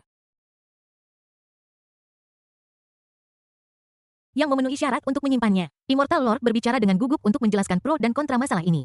Akan sia-sia jika Junsi memakannya. Jika itu diserahkan kepada Yelang, manfaatnya akan tak ada habisnya. Bahkan kuasa emperor seperti Chang Wei, setelah dibunuh, tidak memenuhi syarat untuk meninggalkan kristal hukum ini. Seseorang harus memiliki pemahaman yang mendalam tentang hukum hingga tingkat tertentu sebelum memiliki kesempatan untuk bertahan hidup. Anda bisa membayangkan betapa berharganya barang ini. Saya tahu. Yelang duduk di kursi malas, sambil menikmati pijatan Yi Keer dan mengunyah buah belimbing. Pada saat yang sama, dia mengarahkan Lu Qinger untuk mencabuti bulu ayam 8 harta dan bersiap untuk memasak hidangan lezat ini. Melirik Immortal Lord yang cemas, dia menjelaskan dengan tenang, aku memintanya untuk memakannya. Benda ini tidak terlalu berguna bagiku untuk saat ini, jadi akan sia-sia untuk menyimpannya. Kekuatan tempurnya saat ini sebanding dengan seorang kuasa emperor tingkat menengah, tetapi alamnya yang sebenarnya hanya pada tahap awal Shattered Fight. Kekuatan hukum bahkan tidak bisa disentuh. Dalam pertarungan, hanya sedikit kekuatan yang bisa membuat keajaiban terjadi. Apa gunanya menyimpan kristal hukum ini? Setidaknya, dia harus mencapai puncak Shattered Fight sebelum dia bisa menggunakannya. Jika dia benar-benar mencapai puncak Shattered Void ditambah dengan penggandaan kekuatan tempurnya dari Nine Transformations of the Eternal Ancestral Dragon, bahkan seorang kuasa emperor tahap akhir pun tidak akan menjadi lawannya. Pada saat itu, jika Anda kekurangan kristal hukum, bukankah lebih baik pergi dan mencari kuasa emperor tahap akhir? Bagaimana mungkin dia tidak menjatuhkan koin emas setelah membunuh seorang pria tua di tahap kuasi kaisar akhir bab 1387 ayam 8 harta karun? Ada secercah cahaya di mata indah penguasa abadi itu. Dia tidak bisa menebak pikiran Yelang, tetapi dia melihat bahwa dia memperlakukan kristalisasi hukum dengan sikap yang begitu acuh tak acuh.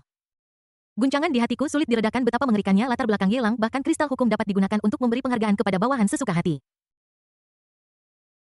Bahkan Kaisar Li Huo dari dinasti abadi Li Huo tidak memiliki keberanian seperti itu. Sial, bocor, sudah bocor, posisi salah, tuduhan salah. Pangeran Serigala, Raja Serigala Iblis, dan Dewa Bersayap. 3 orang di alam kekuatan supernatural berguling-guling di tanah di kebun obat. Tubuh mereka bersinar dengan cahaya cemerlang dan energi spiritual mereka mendidih. Kekuatan spiritual yang menakutkan itu cukup untuk memungkinkan mereka menembus beberapa level berturut-turut. Namun asupan kekuatan obat yang menakutkan secara tiba-tiba membuatnya mustahil untuk mencapai terobosan dalam sekejap. Akibatnya, tubuh ketiga orang itu penuh dengan lubang akibat hantaman kekuatan spiritual yang mendidih.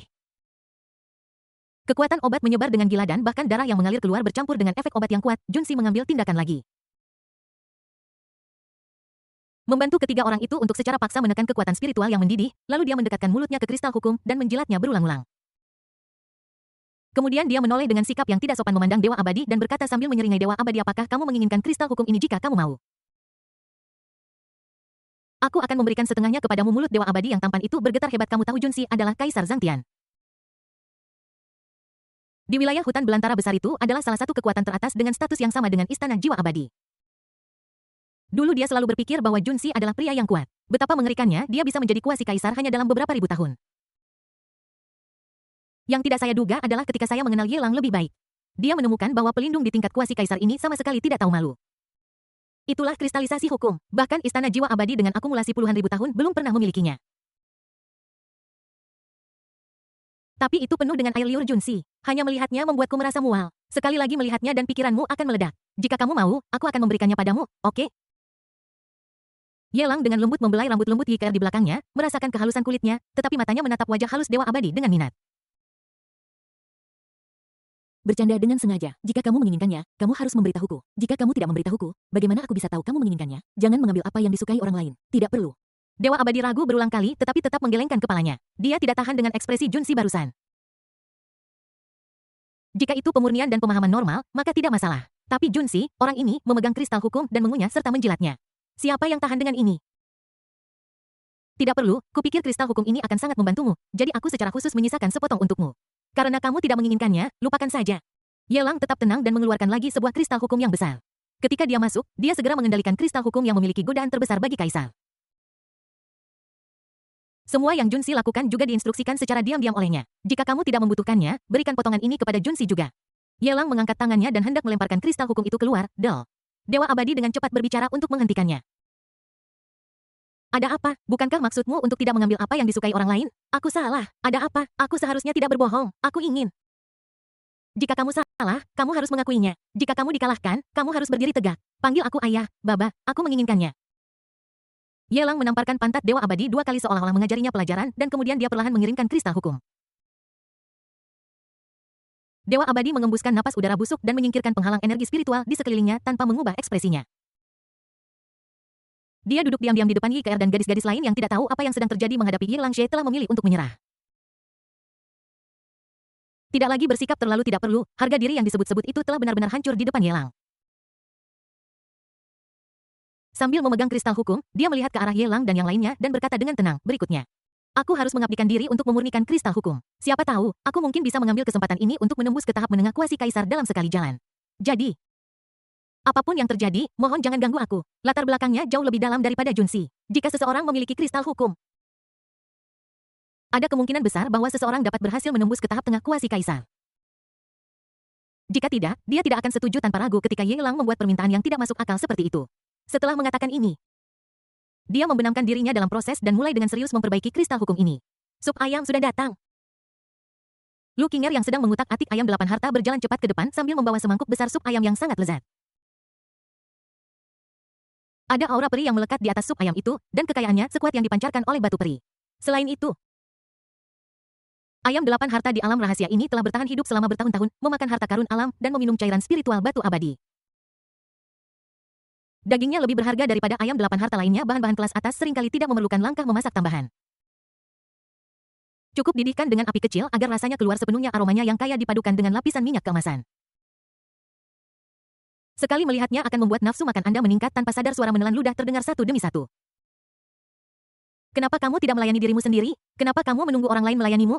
Ye Lang memegang sup ayam yang diserahkan kepadanya oleh Lu Qinger dan mendesak keempat prajurit di belakang yang menelan ludah dengan panik setelah beberapa saat. Ye Lang dan teman-temannya, yang telah minum sup ayam 8 bahan, bermandikan kabut samar yang dipenuhi dengan udara peri. Rasanya seperti berada di negeri dongeng. Kelezatan ayam 8 harta tidak dapat diungkapkan dengan kata-kata, rasanya seperti seekor ayam sedang berdiri di atas tunas perasa menari bersukaria dan berteriak hei. Hei ini berhasil membangkitkan indera perasa yang tak terhitung jumlahnya yang sedang tidak aktif. Gurgel suara menelan air liur sangat kentara di ruang rahasia. Dewa Abadi itu baru saja tenggelam dalam meditasi selama kurang dari 10 napas sekarang dengan panik menekan keinginan instingtualnya. Namun, dia masih menatap sup ayam dan kaki ayam di tangan Ye Lang. Nilai ayam 8 harta karun tidak hanya terletak pada dagingnya yang lezat, tetapi juga pada esensi yang terkandung di dalamnya. Bahkan jika seseorang berada di tingkat kuasi kaisar dan memakannya, masih ada manfaat besar. Jika dia makan ayam 8 harta karun dan menambahkan kristal hukum, dia memiliki peluang 70% untuk menembus ke tahap tengah kuasi kaisar. Bukankah kau menyuruh kami untuk tidak mengganggu terobosanmu? Ye Lang menatap Dewa Abadi dengan senyum. Sekarang Dewa Abadi tidak lagi menderita paksaan Ye Lang. Dia berdiri, menciptakan penghalang spiritual lain berjalan lurus ke arah Ye Lang, mengambil semangkuk sup berbalik dan berkata kepada Ye Lang, Baba, aku salah, Baba, aku menginginkannya. Wow, apakah kamu sudah belajar cara menjawab pertanyaan dengan cepat? Ye Lang terkejut melihat gerakan Immortal Lord yang familiar. Dia merasa sedikit tidak puas. Dia meraih paha ayam 8 harta di tangannya dan melambaikannya ke arah Immortal Lord. Sebagian besar esensi dari ayam 8 harta masih tersembunyi di dalam dagingnya. Minum sup ayam untuk nutrisi hanyalah rumor. Bagaimana bisa minum sup ayam lebih efektif daripada makan ayam? Karena kamu begitu tulus, aku dengan enggan akan membiarkanmu makan ayamku. Terima kasih. Ada keterkejutan di mata Immortal Lord. Dia mengambil paha ayam dan memasukkannya ke dalam mangkuknya. Ye Lang mengerutkan kening dan memiringkan kepalanya, agak tidak puas. Terima kasih, Baba Babayu sangat baik. Mulut Immortal Lord berkedut karena bosan. Aku benar-benar tidak tahu hobi aneh macam apa yang dimiliki Ye Lang, tetapi demi ayam 8 harta, aku terlalu malas untuk berdebat dengannya. Bab 1388 Meng Yuqi yang percaya diri. Setengah bulan berlalu dalam sekejap Ye Lang dan kelompoknya menjalani kehidupan santai di taman obat rahasia ini. Saat lapar bunuh ayam lezat dan minum sup ayam lezat, saat haus sambillah beberapa eliksir batu abadi. Ada juga harta karun alam di mana-mana yang dapat digunakan sebagai makanan penutup untuk dinikmati setelah makan. Raja Serigala, Iblis Dewa Bersayap dan Pangeran Serigala semua membuat kemajuan yang cukup besar di alam kekuatan magis dengan bantuan Junsi dan masing-masing menembus alam kecil. Yaitu, dia mengambil terlalu banyak harta langka dan kekuatan obatnya terlalu kuat, jadi dia tidak bisa mencernanya semua dalam waktu singkat dan disegel di tubuhnya oleh Junsi. Jika tidak, begitu semua kekuatan obat dicerna, bahkan alam kekosongan hancur dapat dicapai. Ayam 8 harta karun ini benar-benar lezat. Dan kristalisasi hukum sulit didapat. Beri aku 10 tahun lagi atau lebih, dan aku bisa mencapai tahap tengah kuasi kaisar. Ada antusiasme di mata Junsi. Sudah lebih dari 1000 tahun sejak dia menembus alam kuasi kaisar. Setelah ribuan tahun berlatih, dia bahkan belum pernah menyentuh penghalang tahap tengah kuasi kaisar. Dan sekarang, di bawah pengaruh harta karun langit dan bumi yang berkelanjutan dan kristalisasi hukum burung abadi, kendalinya atas kekuatan hukum menjadi semakin indah. Aku sudah merasakan kendala untuk sebuah terobosan. Jika diberi waktu, dia pasti akan menembus ke tahap tengah kuasi kaisar. Akan sangat bagus jika ada beberapa harta karun alam seperti pencerahan. Waktu yang dibutuhkan untuk menerobos dapat dipersingkat secara signifikan, dan alammu juga dapat menerobos dengan cepat. Junsi melihat Ye Lang dan dua lainnya dan mendapati bahwa mereka baru saja membuat terobosan. Bahkan jika Anda mengonsumsi sejumlah besar obat-obatan langka dan berharga, kekuatan obat akan menumpuk di dalam tubuh dan akan sulit untuk larut dalam waktu singkat. Jika ada harta karun alam seperti pencerahan, wilayah Tuan Muda pasti akan maju pesat dan mengalami perubahan yang menggemparkan. Bahkan jika kita pergi ke dinasti abadi Li Huo, kita akan memiliki kepercayaan diri yang cukup. Sayang sekali obat suci yang langka dan berharga seperti itu sangat sedikit dan hampir tidak dapat dilihat dalam ribuan tahun. Kamu tidak perlu khawatir tentang urusanku untuk saat ini. Ye Lang punya rencananya sendiri, selama nilai penjahat takdirnya mencukupi. Kekuatannya tidak akan dibatasi oleh waktu apapun. Bahkan kekuatan obat yang terkumpul di tubuhnya dapat dikonsumsi dan dicerna secara instan. Menghitung waktunya, mungkin sudah waktunya bagi sekelompok orang di luar untuk datang ke sini. Ye Lang merenung sejenak, melihat kekacauan di tanah, dan memerintahkan Pangeran Serigala dan dua lainnya untuk membersihkan tempat ini. Saatnya pergi ke depot senjata di alam rahasia. Pemilik alam rahasia ini bukan hanya sahabat Meng Yuqi di kehidupan sebelumnya tetapi juga seorang ahli pemurnian senjata. Kedalaman persenjataannya tak tertandingi oleh 3 kekuatan utama di wilayah Great Wilderness. Mengambil kesempatan ini, saya bisa membiarkan Halberd of the Planes melahap lagi dan melihat apakah saya bisa terus maju. Ketika Ye Lang mengumpulkan harta karun alam dari kebun obat rahasia, Immortal Lord yang telah duduk tidak jauh, tiba-tiba membuka mata bintangnya dan berkata dengan gembira, aku akan menerobos. Di taman obat, energi spiritual yang padat secara bertahap berkumpul dan mengembun menjadi bayangan virtual naga dan burung phoenix, berputar di sekitar dewa abadi. Pemandangannya penuh warna, aneh, dan spektakuler. Fluktuasi kekuatan spiritual yang menakutkan bahkan menyebabkan ruang di sekitarnya bergetar. Tidak baik, terobosan ke alam kuasi kaisar telah menyebabkan fenomena aneh di langit dan bumi. Menyebabkan alam rahasia khusus ini terhubung dengan lorong di luar sebelumnya Junsi merasakan getaran kehampaan dan sebuah lorong berangsur-angsur muncul dengan kecemasan di matanya. Ini adalah kesempatan bagus untuk merebut harta yang diperoleh oleh orang-orang di luar sana. Gunting emas di atas kepala Lu Qinger tampak samar-samar dan matanya dipenuhi dengan semangat juang. Tidak masalah untuk menonton kesenangan itu.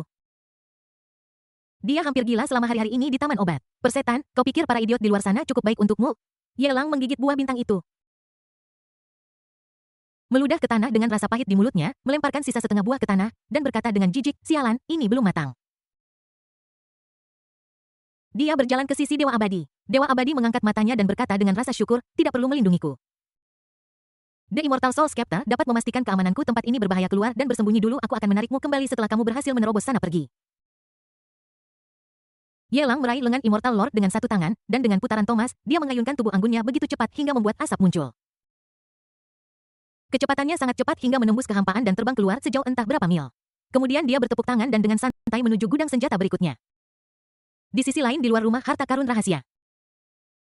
Ada mayat di seluruh tanah dan di udara, ada anggota tubuh realem Shattered Void yang patah berterbangan di mana-mana. Kabut darah jatuh dari langit seperti hujan. Pertempuran itu sangat sengit sehingga bahkan mereka yang berada di tingkat kuasi kaisar tidak dapat berhenti saling bertarung. Kehidupan mereka yang berada di alam Shattered Void selema kehidupan semut di alam rahasia ini sialan. Senjata Tao tingkat rendah sudah cukup untuk membuat para kuasi kaisar ini mempertaruhkan nyawa mereka. Siapa sangka bahwa di dalam alam rahasia kecil ini jumlah orang di tingkat kuasi kaisar yang tertarik akan mencapai 2 digit. Sebenarnya ada 2 kuasi kaisar yang melindungi pangeran ke-34. Mereka pasti menteri tamu pangeran kedua. Lai Gui dan penjaga lainnya masih ketakutan ketika mereka melihat prajurit kuasi kaisar bertabrakan dengan hebat di atas kepala mereka. Perang semacam itu jelas bukan sesuatu yang bisa mereka ikut campur. Senjata Tao tingkat rendah berada di luar tingkat pencapaian mereka. Jadi mereka tidak layak untuk didambakan. Belimbing itu akan segera matang. Ini adalah harta karun alami yang dapat membantu seseorang menembus alam kekosongan hancur. Dapatkan satu dan Anda akan dapat menempa patung alam kekosongan hancur tanpa gagal dalam 100 tahun. Jauh dari Lai Gui dan kelompoknya, tanaman spiritual dengan 5 buah belimbing yang tergantung di atasnya secara bertahap mulai memancarkan cahaya spiritual kabur, berwarna-warni dan indah. Kekuatan obat yang kaya secara bertahap berubah menjadi awan dan kabut yang menutupi area di sekitar tanaman spiritual ini. Aroma buah belimbing menyebar sejauh puluhan mil membuat orang merasa rileks dan bahagia. Bunuh iblis-iblis ini dan ambil buah belimbingnya. Bunuh mereka semua. Segera setelah buah belimbing matang, banyak kekuatan tersembunyi dalam kegelapan segera meletus. Senjata ilahi tingkat atas menghujani seperti hujan, memenuhi langit dengan warna-warna cemerlang. Mereka bertabrakan terus-menerus, secara langsung menghancurkan area dalam radius puluhan mil. Bumi bergetar, dan bahkan kehampaan pun berguncang. Hanya dengan satu serangan, sejumlah besar prajurit kuat di alam kekosongan hancur mati dan tubuh mereka hancur. Namun, tidak ada yang takut. Itu adalah belimbing. Jika dikonsumsi di Shattered Void Realm, tidak hanya memiliki efek obat yang sangat kuat, tetapi juga memiliki efek menyebabkan terobosan. Bahkan jika diberikan kepada bayi baru lahir untuk menyegel kekuatan obat dan melepaskannya secara bertahap, itu juga dapat memungkinkan bayi untuk berhasil menembus ke Shattered Void Realm. Uang dapat membuat hati orang berdebar-debar, dan pertarungan menjadi lebih intens. Bahkan Delaigi dan kelompoknya tidak bisa duduk diam lagi. Yang Mulia Pangeran Ketiga, tidak ada kuasi kaisar di sini jadi kita harus memperjuangkannya. Dengan perlindungan formasi pertempuran kita, ada peluang besar kita bisa merebut buah bintang. Meng Yuqi menyaksikan pertempuran di depan dengan acuh tak acuh.